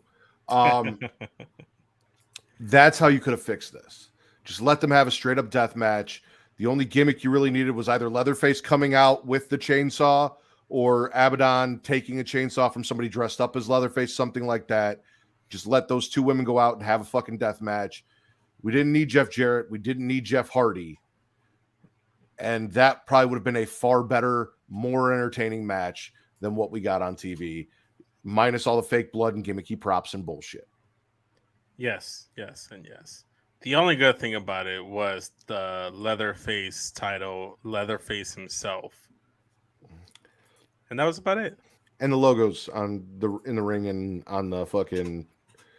Because I know people were like, oh, why is Mountain Dew? Like, fuck you. All right. They paid for it. That's why Mountain Dew was all over the fucking ring and everything. And that's why Texas Chainsaw Massacre was all over the ring and everything, because they fucking paid. And the other swallow along with this is the money that they made from the promotion of the Texas Chainsaw Massacre stuff, as well as the proceeds from the show, went to support the Maui Relief Fund and the fires going over in Hawaii. So shout out to Tony for doing all of this, pushing Fight for the Fallen forward, so that he could take that money and donate it to the relief fund. I'm not going to sit here and I can't talk right now. I'm not going to talk good about Tony right now. I'm going to do it again, so. You're not going to talk good about him? No, I don't want to. I refuse to. I refuse to say any nice things about him. It's okay. I've got something nice to say about him here in a minute. But that was Will. So Vince, spit or swallow. Okay, I'm gonna finish off NXT here, and I'm gonna swallow the wise words of Grandpa Garza and the love he has for his grandchildren and the wise words that he passed off to both Angel Garza and Humberto Carrillo. When they had their match and it looked like they were gonna do a split a few weeks ago, I was a little bummed out that they're gonna break up a tag team like just as they got to NXT. But the little text message exchange they had last week, the stuff about their lineage here, them about being serious, it's like when things are going your way, when things are going right, you have your family. When life throws curveballs at you and throws obstacles your way, you still have family. Family is everything, you know. And it was great stuff. I like the impact of it. I like the message behind it, and there's representation there. So Angel Garza, I love. Humberto Carrillo, I love. If they're going to be more serious characters, they're going to like lose the Lotharios, like Playboy style of their gimmick. All for it. Let them be more serious competitors in the ring, because in the ring, they're fantastic. They're incredible. I agree. The fact that they played up on the family heritage, the fact that they used everything that was going on to kind of rebuild and reshape what they're going to be going forward, and wanting to honor their family and all of that. I'm all about it. One thing I will say, please do not lose the breakaway pants for Angel Garza. I still want Angel Garza to rip off his pants and have tighter pants than Dragon Lee does. That's all I want. I like their in-ring work. You can like their pants. That's cool. I mean, both. It's a fair trade. No, I like their pants, but I like when he takes them off. It's part of the gimmick. It's part of the show. It's like the whole pizzazz, the pomp and circumstance that I like in my wrestling. I like when Matt takes his pants off. Yeah, and then we wrestle. I am spitting the fact that I have come on this show with evidence that the curse of Riddle is real. Not theory, not speculation, but direct causation between people teaming with Matt Riddle and bad things happening to their career. Every single person in WWE that is thrown in with Matt Riddle and been his partner, it's not tinfoil hat time. This is facts. Has had bad things happen. We just saw it with KO and Sammy. They're the latest example. Yet Drew McIntyre decided to ignore me like so many before him and is putting his career, his body, and his future on the line by joining into a tag team with that walking cancer. Yes, I agree. Correct. Technically, Drew just kind of let this shit happen. At no point did he really agree, except for the part where he's like, if you can't find anyone, then sure, I'll step up and I'll help you out. He walked out and he went along with whatever the stupid fucking name, the Glass Bros. Yeah, that dumb shit. He was about it. He even said he was going to go for the tag team titles with Riddle. He signed his fate. Okay, question here, because this is a genuine question that I want answered, and it pertains to the curse of Riddle and its after effects. What do you mean? What about Seth? Nothing happened to him. Seth went on live TV and basically called Riddle a terrible father that his family doesn't want around, and that's why his wife left him. And what happened? He became the world champion. Exactly. Of Raw. So, like, you denounce him, and now you're world champion. Exactly how it works. So, okay. So what if this is a ruse and this is going to lead to a Drew McIntyre heel turn where he beats the shit out of Riddle? Does that negate the positive association with Riddle that he's had recently? It depends on how long he allows this ruse to go on, because we do know that there is a causation effect between the severity of what happens to you and the amount of time you fuck with Matt Riddle, whereas for a short period of time, you may just get a shitty gimmick change to a broken fucking back and almost the end of your career, depending on the length of time you spend at this man's side. You know what? He was associating himself positively with Keith Lee. Now he has Keith Lee has white hair and he's hanging out in AEW doing dumb shit and barely getting on TV. Yeah, he's in the tag team with Dustin Rhodes called the Naturally Limitless. Naturally Limitless. Yeah. Naturally Limitless. Exactly. No, he looks like he's and going they're like through a real life midlife best crisis. friends. So the only thing that saved Damian Priest, despite them being real life best friends, is the fact that Damian Priest actively beat the shit out of him recently and squashed that shit. And that's why he got Money in the Bank. Yeah, that's true. Yeah. It's not a tinfoil hat theory, Will. It's fact. Question. There are lines I drawn. know. Has I there get it. been I know. I know. Has there been positive associations between Cody and Matt Riddle? No. Haven't they sure. teamed together in some No. way, shape, or form? No. Because that could be the reason why he didn't win over Roman at WrestleMania. No, that was because he smashed a throne on AEW and Triple H was not going to just let that shit slide. No. Triple H is a lot of things, and one of them's fucking petty. Plain and simple. Oh, yeah. Oh, yeah. Cody Rhodes tagged with Riddle. 1, 2, 3 different times. Prior to WrestleMania? 2 prior to no. All after WrestleMania. The April 25th, April 15th, and April 16th. Which is all why. after. Well, I think some of those are house shows, non-canonical television. Raw. However, he did it on Raw. On Raw, which is why his his Universal ass title is on SmackDown and he's over on Raw far the fuck away. And Brock fucked him up and In put him front in a of cast. his mama. In front of his own mama. Brody Loads exploded right in front of Cody's mama's face. I mean, if he gets another torn titty, then we know why. Will spit or swallow. Wow, I went on my Riddle rant and everyone just stopped watching.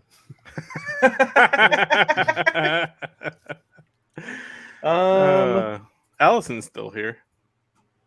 Allison's My here. logic is not flawed. You are incorrect. I'm gonna jump to Rampage, because the rest of my dynamite notes really just say swallow all of it, because I was there, like spitting the Texas Chainsaw Massacre and swallowing the rest of Dynamite just because it was a cool show. But the Commander Rey Fenix match on Rampage, I tweeted on Wednesday night that it sucked that you guys had to wait till Friday to see it. And then tonight I watched it again and I was like, that match was still a fucking 4.5 star banger of a match. I have to go ahead and check it out. I don't really watch Rampage though. Just that match alone was worth it. I don't even know if I still have it like set on my YouTube TV DVR anymore. They didn't show it on TV, but after the match live, like Rey Fenix took his mask off and gave it to Commander in the ring. Like took what's his name? The assistant, Jose the assistant, took his jacket off, put it over Rey Fenix's head. Ray pulled his mask off from underneath the jacket, gave it to Commander, and left like with the jacket over his face, covering his head. Like after the match, that's how good of a match it was. So Commander's going to be Rey Fenix Jr. It's the way it works in Lucha Libre. Eventually, yeah. When Rey Fenix retires, Commander will be the next Rey Fenix. Yeah. Rey Fenix can be Pentagon Jr. Pentagon Jr., and now and then Commander becomes Rey Fenix. There you go. No. He'll be the son of Rey Fenix. Because sometimes they go El Hijo de Rey. El Hijo de Rey Fenix. There you go. El Hijo de FedEx. Vince, spit or swallow.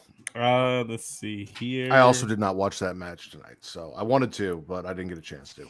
I'm gonna go over to the AEW side of things as well, and I didn't like the little like vignette they did prior, but I'm gonna swallow the promo in the in-ring segment that MJF and Adam Cole had. I thought It was all fantastic. What, sometimes I think it's just a little too hokey for me, and I'm like not a fan of it.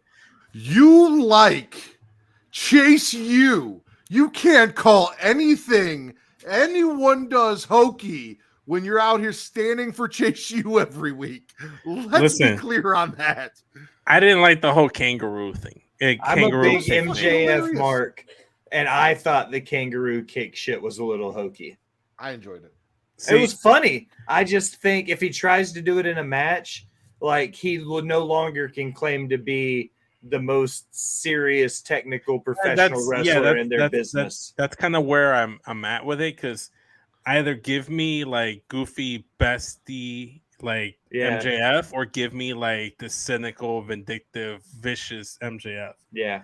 And I feel like when we got that promo battle back and forth between Adam Cole and MJF, it was a great story that each of them told individually about the meaning for this main event match and why it's so important to them.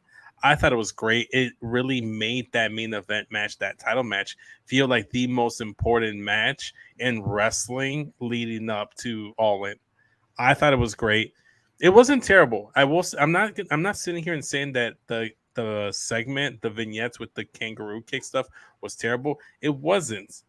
I just didn't care because I don't give a fuck about Aussie Open.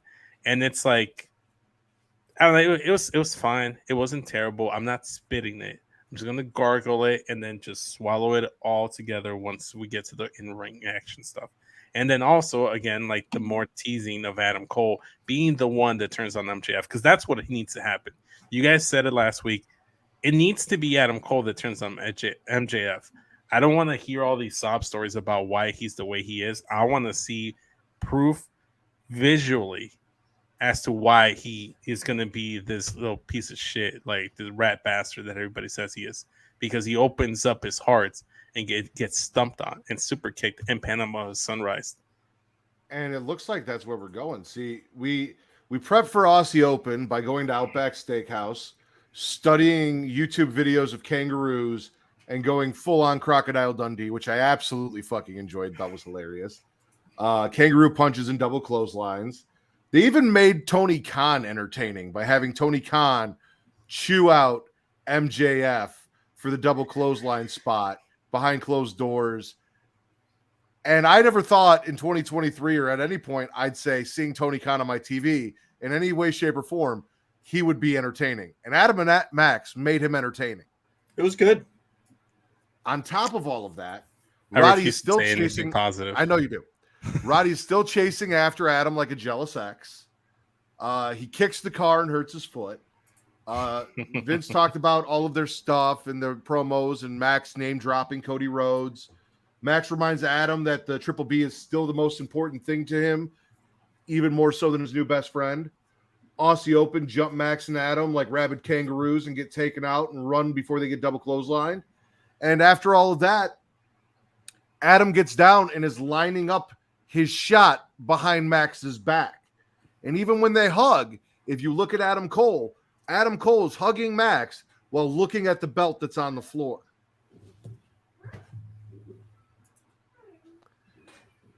Adam's going to turn on Max. He has to, man. The knife in the back, like he did Kyle O'Reilly in NXT too. He did it to Kyle, and I think he also did it to Roddy. It may be Roddy who I'm thinking about, yeah. No, but he might have get it. Yeah.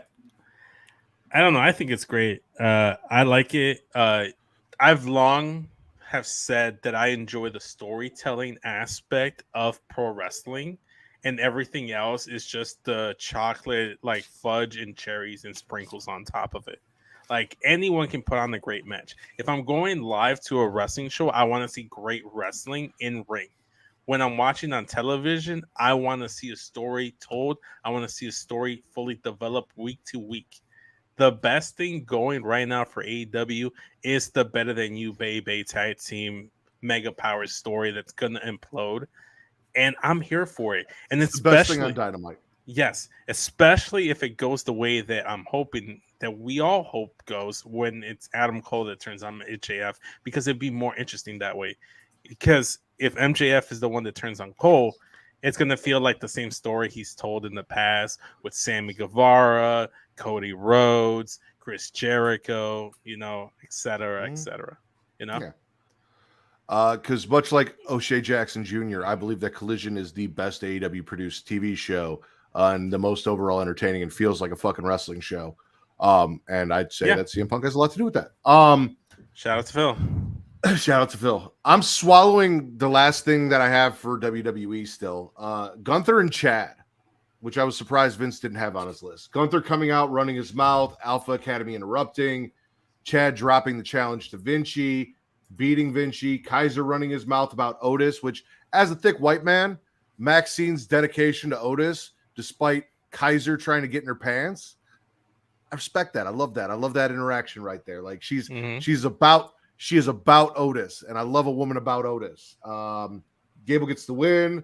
Gunther ends up defeating Otis, catches a German from Chad after the match, and the inevitable straight up, not 5-minute can you last challenge, but real intercontinental title match between Chad Gable and Gunther is going to fucking slap. Yes, 100%. The reason I didn't mention it, Matt, is because aside from like the interaction between like Gunther, like basically praising up Chad Gable, talking about how he's probably the best athlete in all of WWE, only to be like, I've still accomplished more in 1 year than you have in your whole career. Like, I love that. It was great stuff. But it was all undone for me with Ludwig Kaiser over here doing the whole flirting with Maxine, because I don't care about that storyline. I'm only here for Chad. I'm only here for Chad and Gunther. Then you have Giovanni Vinci versus Chad Gable. I didn't really care about the match. I skipped it. I'm just trying to fast forward to Gable versus Gunther. Then we got a match between Gunther and Otis. I knew fucking Gunther was going to beat Otis. Otis doesn't stand a chance against Gunther. That's why. Sure he does. He's money. He was for Mr. Money in the Bank. And it's canon, Vince. Every time Otis gets a girl, and they're always fine as fuck, some blonde-haired dude is trying to cut in and steal that woman away from him. Dolph did it with Mandy. Kaiser's doing it with Maxine. This is part of the Otis canon. It's fine. And some dude who thinks that they're better than him tries to steal that woman away, but he's got that good dick. He's got that caterpillar. That good. And that caterpillar tops everything. Me personally, I think I made mention about it. I don't know if I just sent out a tweet or if I mentioned in the group chat, but I'm like, I don't know what it is about this Raw. If it's the Raw itself, if it was the crowd. But it wasn't even peaks and valleys. It was just like it was all. I was just doing the caterpillar because that's how he rocks it in the bed. Oh, okay. That's what Otis is doing to Maxine every night. He's got the perpetual wave, so it just gets going and stays going. Rolling those hips. Got the motion in the ocean. Yeah. Personally, like I said, aside from the Judgment Day stuff, aside from Seth Rollins and Shinsuke, aside from Chelsea Green's segment, I didn't care about anything else that happened on Raw. Nothing else really did anything for me. It just was just kind of there. And if I had just skipped it all, I really wouldn't be missing anything personally. That's why I didn't mention it. Next week, best believe I will be talking about Chad Gable versus Gunther, because we know they're going to be slapping each other and the match itself is going to slap. Oh, hell yeah.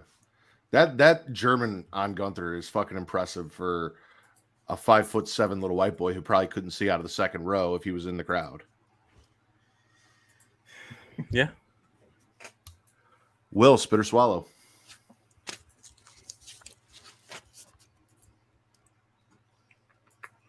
I got 4 things left, so they're all dynamite. They're all dynamite. Yep. I have one more. I have my last one is from Rampage, and it says, "I spit Aussie Open. They were so boring. I left during the match." Yeah, fuck Aussie Open. I don't give a fuck about it. So I'm not gonna watch. That's my last spit. We did by the fact they did almost an hour worth of Ring of Honor, 2 hours of live Dynamite, and then an hour for Rampage. So by about midway through that 4th hour, I was just like, it's kind of lame. You don't go? Like, I had the same feeling. I had the same feeling when we went to Collision because they did like half an hour of ROH, then they did the full live Collision, then they did almost 2 hours of ROH. The only reason we stuck around was because the main event was advertised to be a Chicago street fight between Kiera Hogan and Athena, and I'm like, God damn it! If I won't sit here for that match, no, I'll stay there for that. Fantastic match. Fantastic match. I'd watch the that. Visuals were fantastic too. So Joey, have one more. Do you want me to go, Vince? No, let me go ahead and like blow my load real quick because it might be one of yours anyways. I'm gonna go ahead and I know I'm gonna probably get flack from you, but I'm gonna speak the possibility that Joker Sting might be coming to Impact Wrestling. Why? To All Elite Wrestling. First off, there's no possibility. He's here. That was him. He's here, and he was entertaining as all fuck. I didn't like it because I don't even I forgot what the fuck the dude's name. I think his name was Crimson or whatever, but it was this indie wrestler called Crimson that was basically doing the Jared Leto Joker as his like wrestling gimmick, sent it off to TNA Impact Wrestling. They went ahead and gave the Crimson name to a different wrestler that was supposedly the little brother of Amazing Red. And then they took the Joker gimmick and just gave it a Sting and never gave this guy a job. So they plagiarized 2 things from him. And like, look, I love Sting. I thought he did as good of a job with the Joker gimmick as anyone could, not really being a comic fan and being full on Jared Leto. I thought Joker Sting in Impact Wrestling was fantastic. It was fine for what it was. When I saw it on Dynamite, I'm like, oh god, don't bring that here. I don't want to see this anymore. Like, you did it, it was fine. It was fine for the time. It'd be like if Matt Hardy shows up in WWE and starts becoming broken Matt Hardy again. I'm like, I don't give a fuck about broken Matt Hardy anymore. Don't bring it here. It was good for when it was. If I'm in the minority again, so be it. It's story of my life. But I just wasn't feeling it. Everyone's like, oh, this is so good. The faces were funny. The faces he was making were fucking funny. I didn't give a fuck about any of the substance, anything of what he was actually saying. I didn't really care. You're talking to AR Fox. Like, why are you turning Joker towards AR Fox? Why not make it more significant? Because there's a casket match or coffin match, I guess. They've been having coffin matches. That's fucking Darby Allin's thing. They weren't having a coffin match with guys that went to Nick Gage's wrestling school and beat the kid bloody in his father's garage / wrestling school in one of the coolest segments Dynamite has ever filmed. I didn't watch it, so maybe that's why. However, go ahead. I'll let you finish. I was going to be like, what's the catalyst for the Joker Sting? What's the catalyst this time? Because we had a catalyst in Impact, was that he basically just went mad with Hogan and Bischoff destroying Impact. He's like, he just fucking had a really bad day and just like, he fucking went crazy. What's the catalyst here? The catalyst is his protege. Now, mind you, all of the ancillary shit outside of the Nick Gage getting his ass whooped, which I really enjoyed, I don't really give a fuck about. Like, I don't really care about the embassy. I definitely don't give a fuck about Darby Allin, right? However, Darby being disrespected, beat up, and trashed every week, the fact that Sting isn't a guy that is really a singles or even at this point a tag team wrestler. Like, he is just kind of meant to be a character at this point, and this is one of his better characters. Now, mind you, what TNA did was shitty. I'm not holding that against Sting because TNA did something shitty. I'm holding that against TNA. They did it. No, that wasn't fully shitty. I was saying that like what he did there was fine. I don't want him to. I'm saying TNA stealing the gimmick from somebody who Dixie sent in Carter a tape, taking everything, giving it to okay. Sting. Yeah, that's shitty on TNA. I'm not going to put that on Sting. Okay, Sting was just okay. doing I thought his you job. were saying. I thought you were talking about the No. Joker Sting gimmick in TNA. This whole thing was fucking entertaining. I didn't watch Joker Sting. Like, I've seen clips of Joker Sting. This was entertaining. I wouldn't say Jared Leto because I think that was post when Joker Sting happened. No. Because sorry, I'm not Jared Heath Leto. Ledger. Heath Ledger is what I meant. Yes. Sorry. Okay. That's why I'm like I wouldn't say he went Tekashi 6ix9ine here. Like, not a thing. No, that's Darby. That's who Darby's gonna be. He's gonna be Tekashi Darby. Sting for a very long time was not really a personality. Like, the height of him in WCW for the most part in 96, 97, 98 was not his promos, was not his personality. Eventually that came out and we got there as WCW was slowly going down the tubes with the energy that he brings to Joker Sting, which has also been kind of missing from his character in AEW, because he has been that solemn, kind of quiet, stand there, point a bat Sting. The energy was there, the life was there, and that's why I enjoyed it, and that's why I was about it. Because if he is just going to cut promos for Darby, who sucks at cutting promos, in an extremely entertaining way with all of that fucking energy, then I'm about it. Like I said, I felt like if he's gonna go to that, there needs to be a catalyst, similar to like when Mick Foley transitions to Cactus Jack, because there's a catalyst for it. I just needed to see the catalyst. I don't think there was anything that really triggered the event. It's just like, oh, I'm Joker Sting now, which, look, personally, I didn't really care for what he was saying and who he was saying it to. If he continues with Joker Sting gimmick on Impact Wrestling and it's a slow descent down there and it actually leads to something interesting, sure. He's associated with Darby. I don't really give a fuck about Darby. On Dynamite. Yeah. I think you said that you didn't watch the segment from a couple weeks ago, right? No, I don't think I've watched. I don't think I've watched anything Dynamite except for like the MJF and Adam Cole stuff. And I'm not saying this to be a smart aleck, but I'm saying if you went and watched that segment and you saw how well done it was, you would understand why Sting needed to turn it up to 11. And I'm not a Steve Borland guy. I don't like Sting. He's just never really been my cup of tea. We don't yuck any yums, right?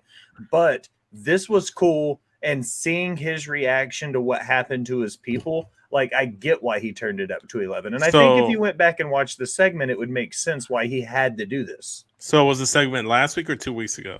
It's 2 weeks ago, right, Matt? Yeah, I think it was 2 weeks ago. All right, I'll go back and watch it, and then next week I'll retract my statement if I feel different. I'll actually look it up and I'll send it to you. But no, it was like world star hip hop. Like, it was fucking brutal and cool and very, like, it's the coolest thing Swerve has done on AEW TV, hands down, period. One of the coolest segments they've done in general. Yeah. I'll check it out. Was that one of your swallows? It was. So I've got 3. I'm not gonna sit here and shit on shit just to shit on shit, right? I'm not going to lie. I'm gargling undecidedly on the Jericho Callis stuff, because there were moments during the segment that I was entertained when they pulled the sheet off and it was Callis holding Jericho's severed head. I would be lying if I said I was not entertained. However, I did not give a fuck about Jericho joining or not joining the Callis family. Sammy Guevara was one of the last people from the JAS that I wanted to see come down and make the save, even though he is the one that has been by Jericho's side the longest. So yes, it does kind of make sense. I'm also not for if this is like a catalyst for them turning the JAS babyface. If that's the goal here, is to turn Jericho babyface and also the JAS through that. Like, I'm not here for it. Haven't they tried that already? To turn him babyface, and it was like lame as fuck. Well, everything he's done in AEW for the most part is lame as fuck. It is what it is. However, I would be lying if I said there wasn't an element of entertainment there, and there was, and I was slightly entertained. So I'm gargling undecidedly, because in the overall aspect, I don't give a fuck. And if they're going babyface JAS, then I'm not going to be I'm not going to be about it. I'm not for it. I don't think it's a good idea. However, I was entertained during the segment a little bit, so I'm not going to completely shit on it. There was some good shit in there. I also enjoyed watching Jericho get beat down. So like that was a thing. Next up, I'm still not about the entrance music. I'm still not about any of that. However, Jack Perry coming out and saying next week he's going to retire the FTW title, and Taz kind of losing his shit a little bit on commentary because we know Taz ain't going to let that shit slide and this is going somewhere, has me intrigued. Jack Perry coming out next week to retire Taz's belt, and whatever Taz has in store next week, whatever ECW legend or whatever he's pulling out to send after Jack Perry to stop this from happening, I'm about that shit. I really enjoy Jack Perry versus RVD. I'm getting into the Jack Perry as FTW championship, despite the fact that I don't like the Beethoven or Bach or whatever the fuck entrance music he's got. If I'm getting in on it. If you give me the book, the way I do it is when he tries to retire the championship next week, Taz cuts him off. He introduces a friend. Leatherface comes right back out, takes off his mask, and it's Terry Funk. And that's who challenges Jack Perry next. That's how I book it. That's how I'd book it. I would love to see the Funker. But I like the idea of where Matt's going with it, where they kind of bring in the ECW originals and let Jack Perry get put over that way. I'm a broken record. I'm not a Jack Perry guy. Like a couple people from AEW that I just don't give a shit about. But I like the idea with Jerry Lynn and RVD. Now, if Taz does it, bring Sabu back. You know, hell, figure out a way to get Scott to let you have Raven for a night. Like Raven, I hate to say it because they said, oh, we could blah, blah, blah, blah. But you've got Bully Ray, you've got Tommy Dreamer, you've got Raven, you've got ECW originals you can run through. Jerry Lynn is already over there. He's the one that brought out RVD. Yep. If you're going to have an ECW original take the title off of him, I think the best candidate would be Bully Ray, because out of all of them, I think he's the only one that can still legitimately go in the ring and doesn't need to like. Oh, I'm not saying have an original take the title off. Oh, okay, okay. Hook should come back and get his revenge and get his belt back in the end of this. That is the payoff here. But building him up by having him continually beat these lists of ECW originals, these guys where the FTW championship started, the guys that Taz beat, you know, one of the guys that took the FTW, the only other person besides Taz and Hook and Brian Cage, or was it Cage or Hobbs that held the FTW title? Cage. Or no, it was Starks. It was Starks and Cage. Yeah. Cage was FTW champion before Starks. But from ECW, only one other person held that belt besides Taz. You know, have them beat these guys, build Jack Perry up, then Hook comes back, let Hook take his belt back. I'm all for it. You know what? Slowly and slowly, I feel like I've been becoming a hooker. I've been hooked. Me too. Like, I don't know. Fuck. Now that he's not a sleepy little bitch who just munches on snacks, like I'm starting to get behind him a little bit. I like snacks, and I still don't like Hook. Maybe he doesn't like you don't like the snacks he likes. I need him to be more like his dad and less, I don't know, like a teenager. But we'll see. We'll get there. Maybe he comes back with a fucking haircut. Maybe he comes back in full Taz gear. Maybe he comes back with some talent and charisma.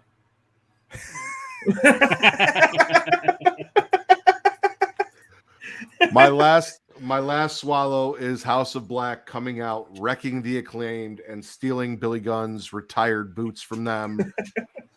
I don't like you, Will. like that.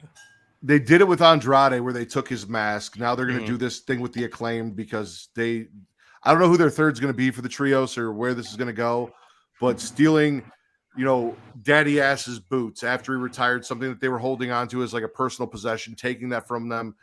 I love me some Malachi and the House of Black. I'm all about it. I love the Acclaimed. Everybody loves the Acclaimed. So this is going to be an entertaining as fuck feud. I'm for it. Let's go. That's my I thought their little like rap at the beginning was really good too. The one that they did pre-taped was fucking awful, but the rap before the match was good. Yeah. The one before the match is the one I'm referencing. They did a pre-tape for like Fight for the Fallen or something, and whatever Max cast, that was trash. That was ass. Like, don't I didn't see that. I didn't see that shit. It's like, are they really going to have the Acclaim partner with Andrade now? Because we all know Andrade feud with Black isn't done. I'm okay with the Acclaimed in Andrade. I'm cool with that. Tijera mi, daddy. No, tijera mi, papi. I don't know how to spell that, but I want that to be the title of this episode, Vince, in Spanish. Tijera me, papi. Yeah. Tijera me, papi. I thought it was 25 years of edging. Which one do you guys like better? Tijera me, papi. Tijera me, papi. See? Listen, you said something that, that's how we do it. Like, I might have an idea, but you say something, and sometimes what you say is better than the preconceived. And in this point, Vince, you said something that beat out 25 years of edging. Also, there's a double entendre there. There's a double meaning there because tijera is also the Spanish word for head scissors. That's how you say a head scissors, which Andrade does. Okay. So don't ruin it. Come on. Dickosaurus Rex, I don't think can be She's the pushing thumbnail. I dick. don't think we can put an actual dick on there. I think all our shit will get taken down. I'm sorry, Allison. I would love to. Will, what was your favorite show you watched this week? My favorite show this week was Dynamite. But again, I was there in the building watching it live. So I think that was it. My favorite my favorite show that I watched,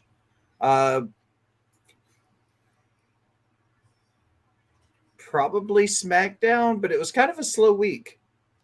It was a slow week indeed. Vince, favorite show? The favorite show I watched this week was the episode of King of the Hill that I watched right before. Vince, favorite show you watched this week? By default, I'm giving it to NXT. It's the most I had notes for. And I had the most notes for Dynamite, which tells me that Dynamite was my favorite show this week. So as per Will Gray, yes, Vince. Can I give my favorite show of the week to Collision, even though it hasn't happened yet? No, you cannot. I'm giving my favorite show of the week to Collision from last week. Trust me, Collision would have been my answer if we hadn't covered it last week because we went after Collision. So I wasn't here though. Yeah, I know. I'm in the future already. For the Pornhub Poppy, Daddy Delgado, the Spalton of Spitter Swallow, and Chef by Trade, a Mark by Choice, the Will Gray. I am the patron saint of podcasting, the Warden Matt Ritter, and this has been the #1 wrestling podcast on Pornhub. Tijérame, papi.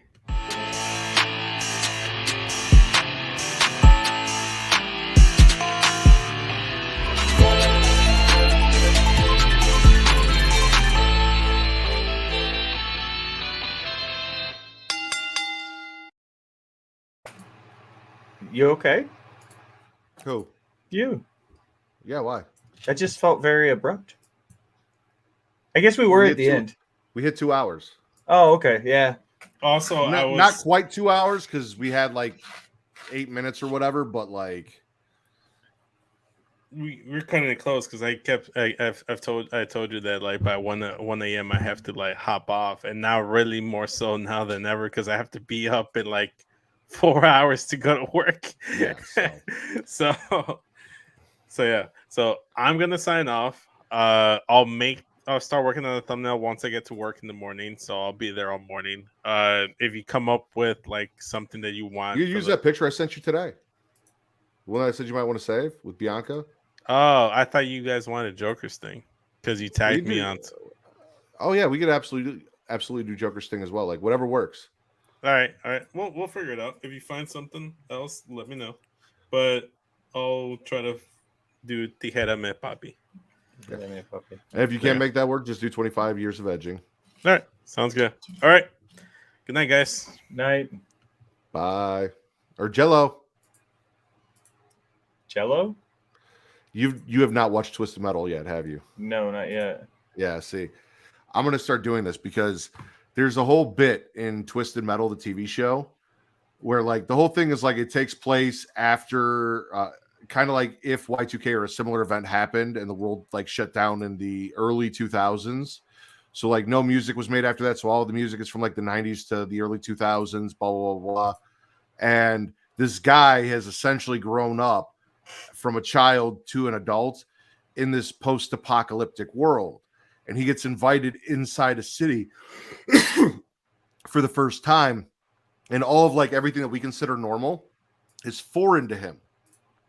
So while he's sitting down having dinner, they bring out Jell-O as a dessert and they tell him it's Jell-O. And he thinks that this is one of the ways that they're saying, yeah, he doesn't remember his family. He's got amnesia. Like it's a whole thing. But he thinks this is like how they're saying goodbye because it's the end of the night because dinner's over. Yeah. So he goes the entire show. And every time he's about to leave, he says Jell-O, like Jell-O, Mary. Like it's his way of saying goodbye. He thinks it's this thing because he's working to become an insider in one of the cities. That's his goal. So he's trying to like adapt and use this, what he thinks. And the girl's like, that's with him. She's like, why do you always say Jell-O? And he goes, it's a thing. It's what people say. She goes, no, it's a dessert. He's like, no, I was in there and we finished dinner. And then this guy, oh, fuck. And he realizes that it was a dessert. But like the entire show until I think like the very last episode or the second to last episode where that dawns on him. Yeah. Every time he's leaving somebody or kills somebody, he says Jell-O is like a farewell, you know? That's awesome. I'm going to start saying and as we're Jell-O ramping then. up to do that, Yeah. I'm going to start saying Jell-O at the end of everything as I sign out. Jell-O. It's not dumb. Why is Allison so mean tonight? Allison, why are you so mean tonight?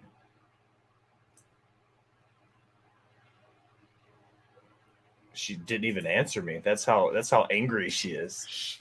She sat here and said that my logic is flawed when she knows damn well the cursive riddle is real and my logic is not flawed. Now she's calling the Jell-O thing dumb. That's rude.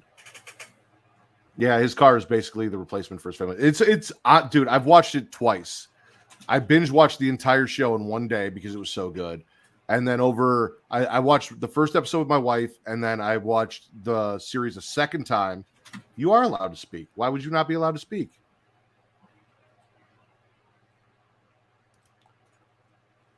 Well, yeah, that's what I'm confused about. When has she never? When has Allison never been allowed to speak? She's sitting 3 feet away from me. Well, you know, sometimes you don't want me to. Sometimes you don't want her to? Yeah. We're on the post show. You can say whatever you want. If you want to kick Will out of the chair and come sit down and hash shit out with me, you absolutely can. Yeah. 3, 2, 1. Oh, I just thought the delay would have happened and she would have started talking. Oh, I'm sorry. He says you could come kick me out of the chair and say hi or whatever. Okay. She's putting her clothes back on. I'm not. Matt said he's not.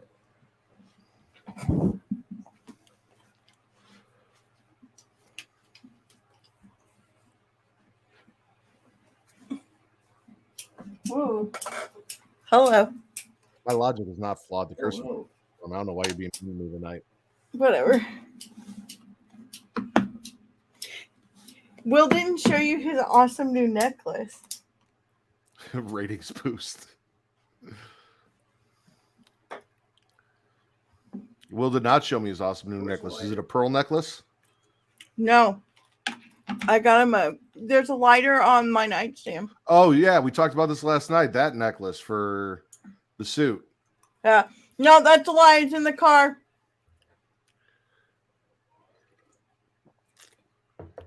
Are you okay, though? Yeah. Like, I took my shirt off and all of a sudden you started being mean to me. I don't know what happened. I'm just being sassy.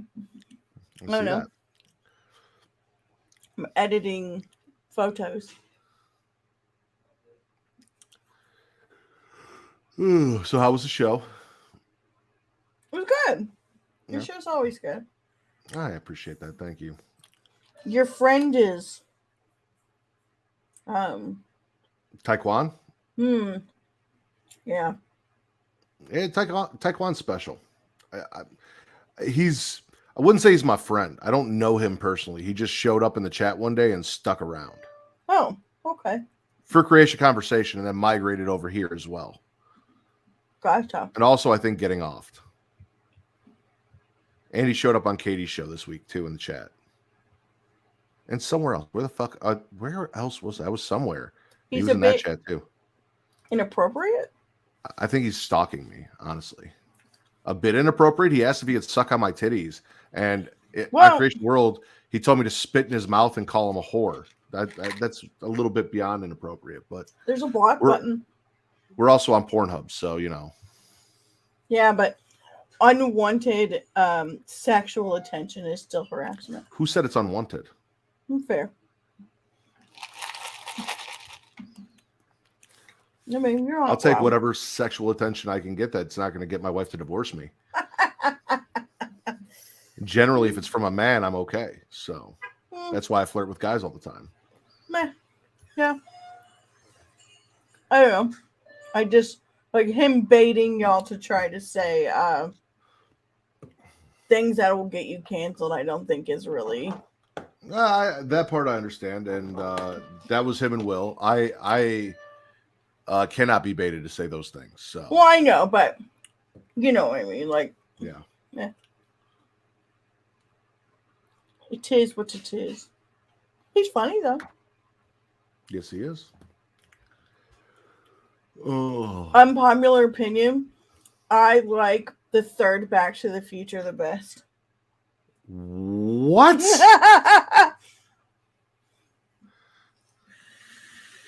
Yeah. It's like saying unpopular opinion. You like the third Godfather the best. Like, oh, I came on after Rampage. Or unpopular opinion. I think the Phantom Menace is the best Star Wars. Like, oh God. That's what I'm saying. That's where you're at right now. I don't know. See, even Bakley's like, whoa. I just like this one. I like the Western one. Also, red candy is the best candy. Red candy? Yeah. In any, so like red M&Ms are the best M&Ms, red Skittles are the best Skittles, red Starburst are the best Starburst. Anything red is the best. Mm-hmm. Okay. I like cherry, strawberry, fruit punch, like any of like the red candies. Is Will? Hi, Will. Can you hear me? You can't hear me. You got headphones on. Well, he can't. Did he just blow weed in your face? Yeah. He's trying to shotgun you. He didn't try to shotgun me. No. He's just like standing over my shoulder, though. Is your favorite turtle Raphael? Is my favorite turtle Raphael? No. But he's the red one. I know. Leonardo is actually. Why? What's with the middle finger, Will? He's showing you her favorite. He's showing.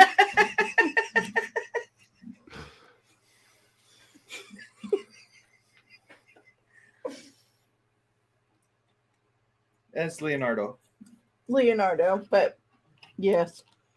Raphael is my favorite, but Will's is Michelangelo. Michelangelo. I was like, not surprised at all. Make your brain work. Not surprised at all by that. You know, because he's a stoner pizza kid. You know, I mean, they're all pizza kids, but.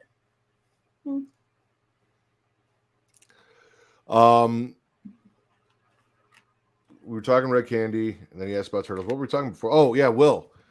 The reason I took my shirt off was because I rolled the sleeves up on that shirt. Yeah, I know. I'm going to have you pass along the message. The reason I took my shirt off for real, though, is because when I rolled the sleeves up on that, the neck was bothering me because it like got all stretched out. I didn't like the way it looked. And it was, so I was just like, fuck it, I'm taking my shirt off. He took his shirt off. Because when he rolled his sleeves up, it stretched out the neck of his shirt, and it was bothering him. I get that. I would have done the exact same thing, and then I'll never wear that shirt again because of the way it feels. Yep. So I was like, before I ruin this shirt because I like it, I'm just going to take the whole thing off. Yeah. And Taekwon loved me getting topless in the chat, so bonus points for that. Show Matt your necklace.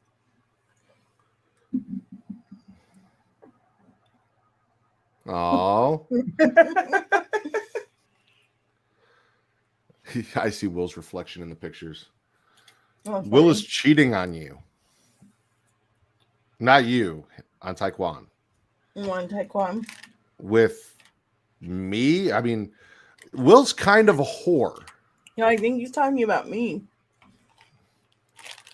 Well, that's what I'm saying. Is Will cheating on Taekwon with you? Is it with Vince? Is it with me? Because Will kind of spreads it around. He does spread it around to men. Travis. Well, that's what me and Will have in common. Yeah.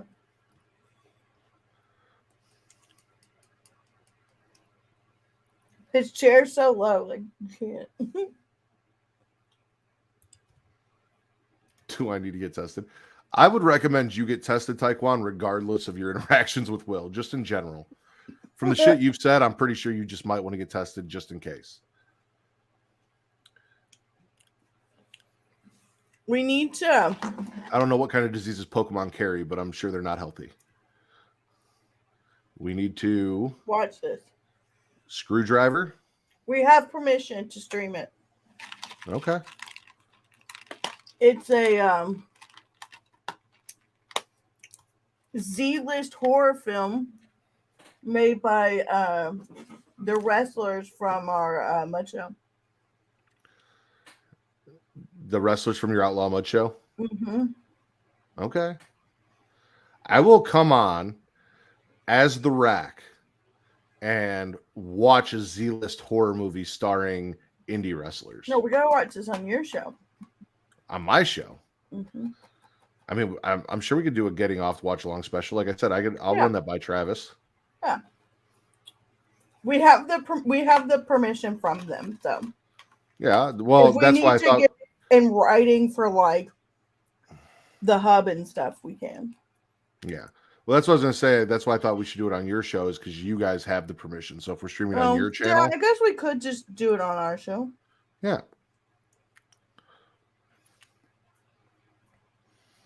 I mean, Will did Horror Movies and Waffles, which was on a wrestling show where we just talked about horror movies. So it's not like Botch Spots and Chair Shots is wrestling only. And this is both. Fair. They have a website. I didn't know this. Zombiesdon'trun.net. I wonder if it's real. Is that on the back of the DVD? Mm-hmm. Zombiesdon'trun.net, huh? Yep. Let's see.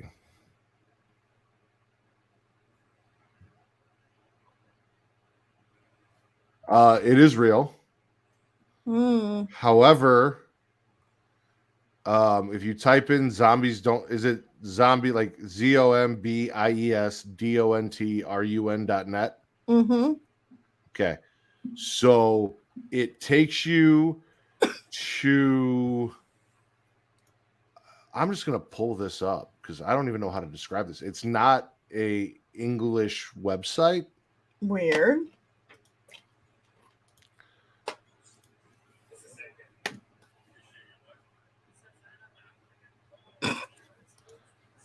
Zombiesdon'trun.net. It takes you to whatever this is. It's because they never set up their site. And this is probably filler or somebody hacked them. Possibly. However, it was copyrighted in 2023 you can by just Slot Maxwin Hari Ini. Well, that's funny. I can write that on any website. So, whoa. Yeah. What are you watching? What is that? It was people at like an outdoor wedding. Mm-hmm. It sounds like people are getting fucked. The tent up and it flew off with the people that were like holding on to it. Oh. I don't know. Sounded like porn to me. Does sound. That's what I like. That's why I was like, "What is that?" Because it sounded like fucking porn. I wanted to watch wrestling porn. I'm getting off on Pornhub, and Pornhub was being a bitch. So yeah. We should watch, since she's getting sentenced and like going to jail for a while. We should do a watch along to Sunny's porn. Well, all of the watch alongs are on hold because Pornhub was being a bitch. So until I've got to get Travis to get Getting Off straightened out. And then after that, I can work on getting the Scream episode dropped. And then after that, we can talk about future watch alongs depending on how the watch alongs do on other websites. Neat. Along with all the other shit Travis is getting. Leave who alone? Will? Watching porn? No. Absolutely. It's no fun to watch porn by yourself. True. Like, that's lame-o. I mean, it's not as fun to watch porn by yourself. Watching porn is always fun. Fair. It's just more fun with a friend. So, funny story about, can I tell that story? What story? About watching porn with your friends? Like, you know that story? Yeah. Okay. So, freshman year of college, us and two other couple friends of ours decided to rent some porn and like watch it all together in my dorm room for whatever purpose. I think this is why we're weird and into the things we're into now. So we all like we were in my bed, and then like I had two roommates, and my friends were like laying in their beds, and you know, things happen when you watch porn, but like not with, yeah. So there was no swapping. There was no swapping, but we all like did things. But there were all three couples kind of sort of fooling around while watching porn in the same room. Yes.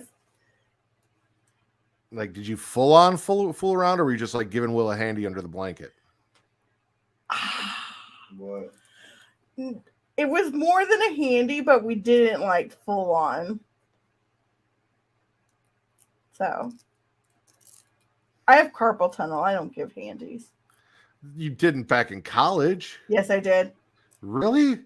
Yeah. You given that many handies that you had carpal tunnel by no, college? But I've been playing instruments for long enough that my hands are fucked up. Playing instruments. So I sent my wife this because I saw it on TikTok. It was fucking hilarious.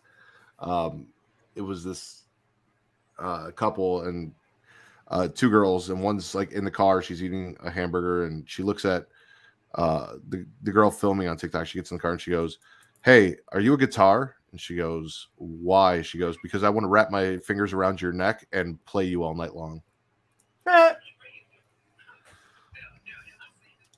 Quote unquote instruments. See, that's what I was doing. So I started playing piano at 5.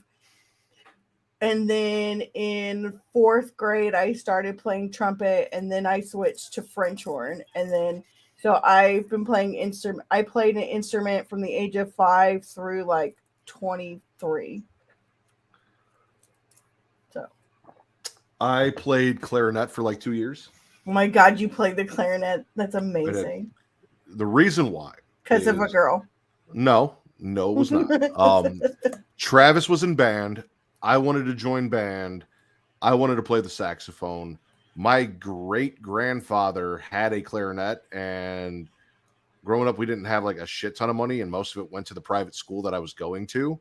So instead of renting or buying a new instrument, my parents said, if I want to be in band, I've got to play the one that we had, which was my it was like a old school, like silver metal clarinet. Oh, wow. Yeah. So if I wanted to be in band, I had to do that. And I couldn't play saxophone. I just wanted to play saxophone with Travis in the band. So that lasted like a year or two. I'm not surprised. All the cool kids played saxophone. But in marching band, he played tuba. I don't know the logic. Don't ask me. What? Why did you play tuba in marching band? Because there's no fucking point of having a saxophone player on a marching pad ever.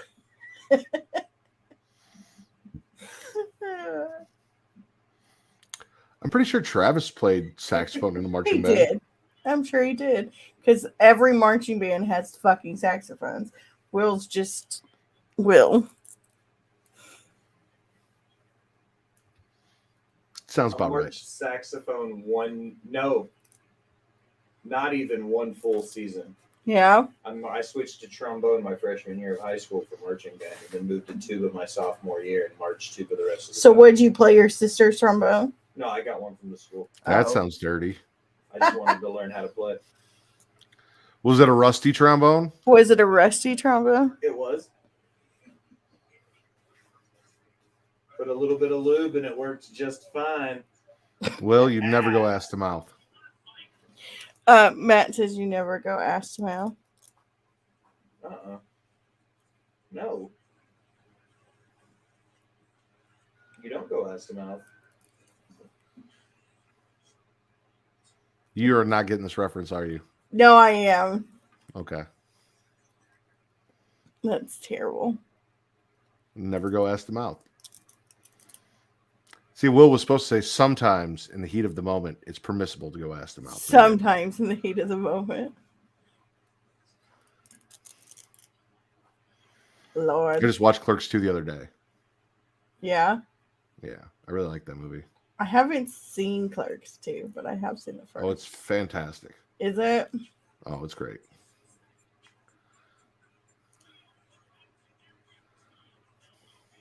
Word. Are you going to get that title belt? Are they going to sell that title belt? I don't know. I would Let's love to get that find belt, out. though. Let's find out. So shop. They don't have like a traditional shop like WWE does. So it's Yeah, they kinda do. hard They to- have the shop AEW. Yeah, and all that stuff comes from pro wrestling tees. Yeah. Accessory. What's it under? Do they not sell their belts? What? Does AEW not sell their belts? They do in limited supply. Oh. Well, that's dumb.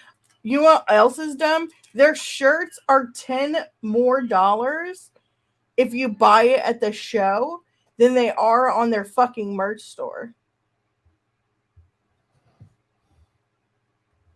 Sounds about right. It's dumb.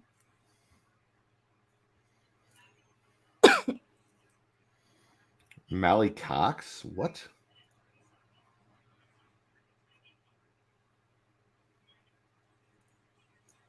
And they barely bring any merch with them. They only bring like 2 shirts.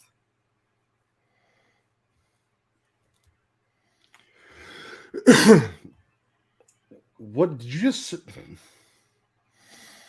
What? If I a just woman opened the chat. sucks helium in her hoo-ha and queefs, do you think it's higher pitched? Probably. Allison. Yeah. Get off the fucking picture, stupid. What? They charge more in person because there's no delivery fee. It's still more. Even like I looked it up, like it's still cheaper online with shipping than it is to buy in person, because in person it's $40 for a shirt plus tax.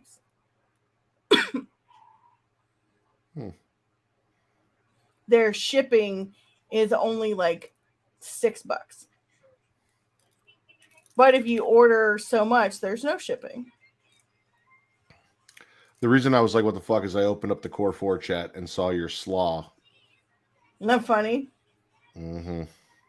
Will's mom posted that on Facebook and I stole it. What? That slaw thing.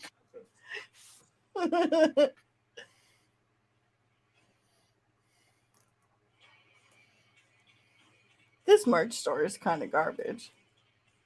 That's what I said. It's not like WWEshop.com. They don't have a good merch store. And I've bought 2 shirts from them. I bought an Doesn't Abaddon it take shirt. a while to get this stuff? What? I don't think it took that long. But then again, it's coming from Pro Wrestling Tees and I'm in Chicago. So Mm. But I got a Malachi Black shirt and an Abaddon shirt from them.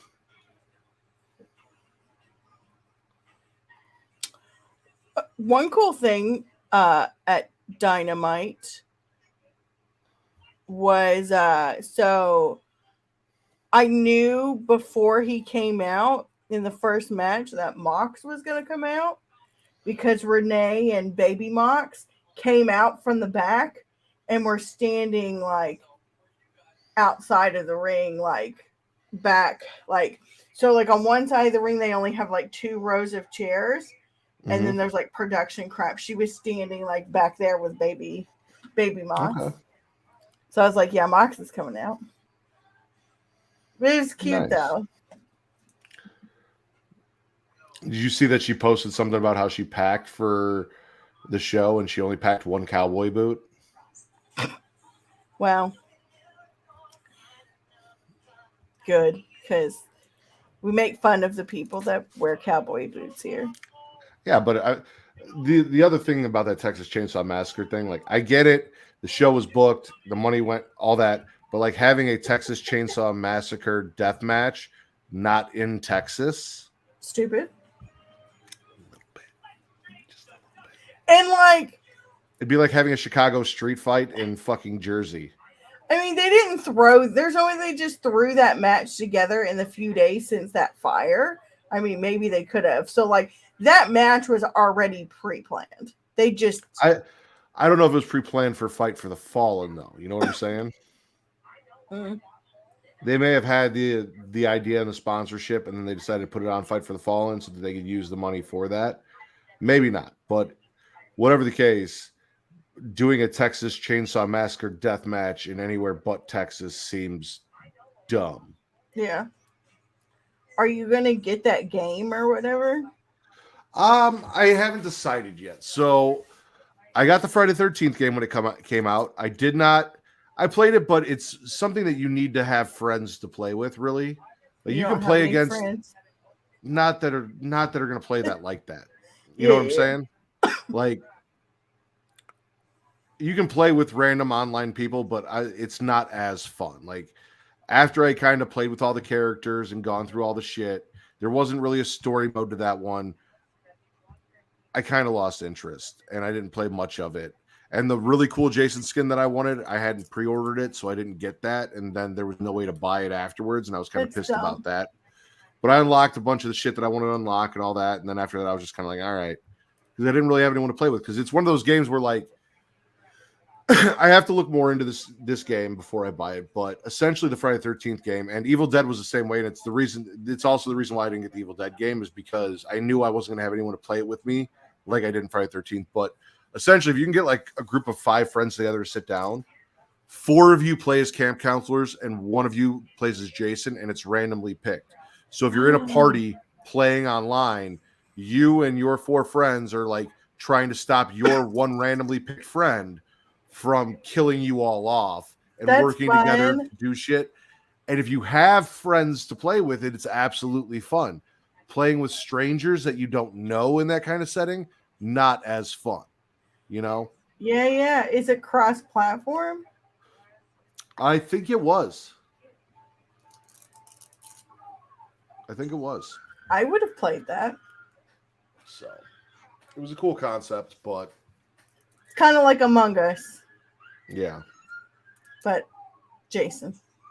Yep. Before Among Us. It was Among Us before Among Us, I think. But, that's cool.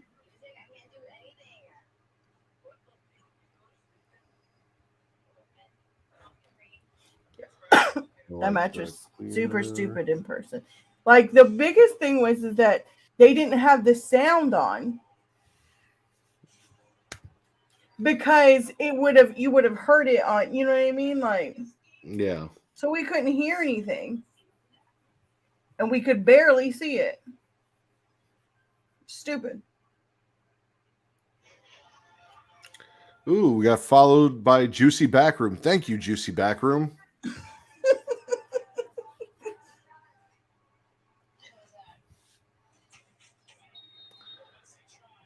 Yeah, it's not happening. Oh, I can't. I don't even think I. Yeah. Yeah, the match sucked. The participants sucked. The gimmick was cheesy. The belt was dope. Leatherface chasing off Karen Jarrett was kind of cool. Other than that, big flop. Yeah. Karen Jarrett was annoying as fuck. Like, I know she was supposed to be annoying, but like not annoying in an endearing way, not like an annoying in an entertaining way. Just like she hit that low blow and it looked weak as shit, and everything she did, just fumbling over shit, it was bad.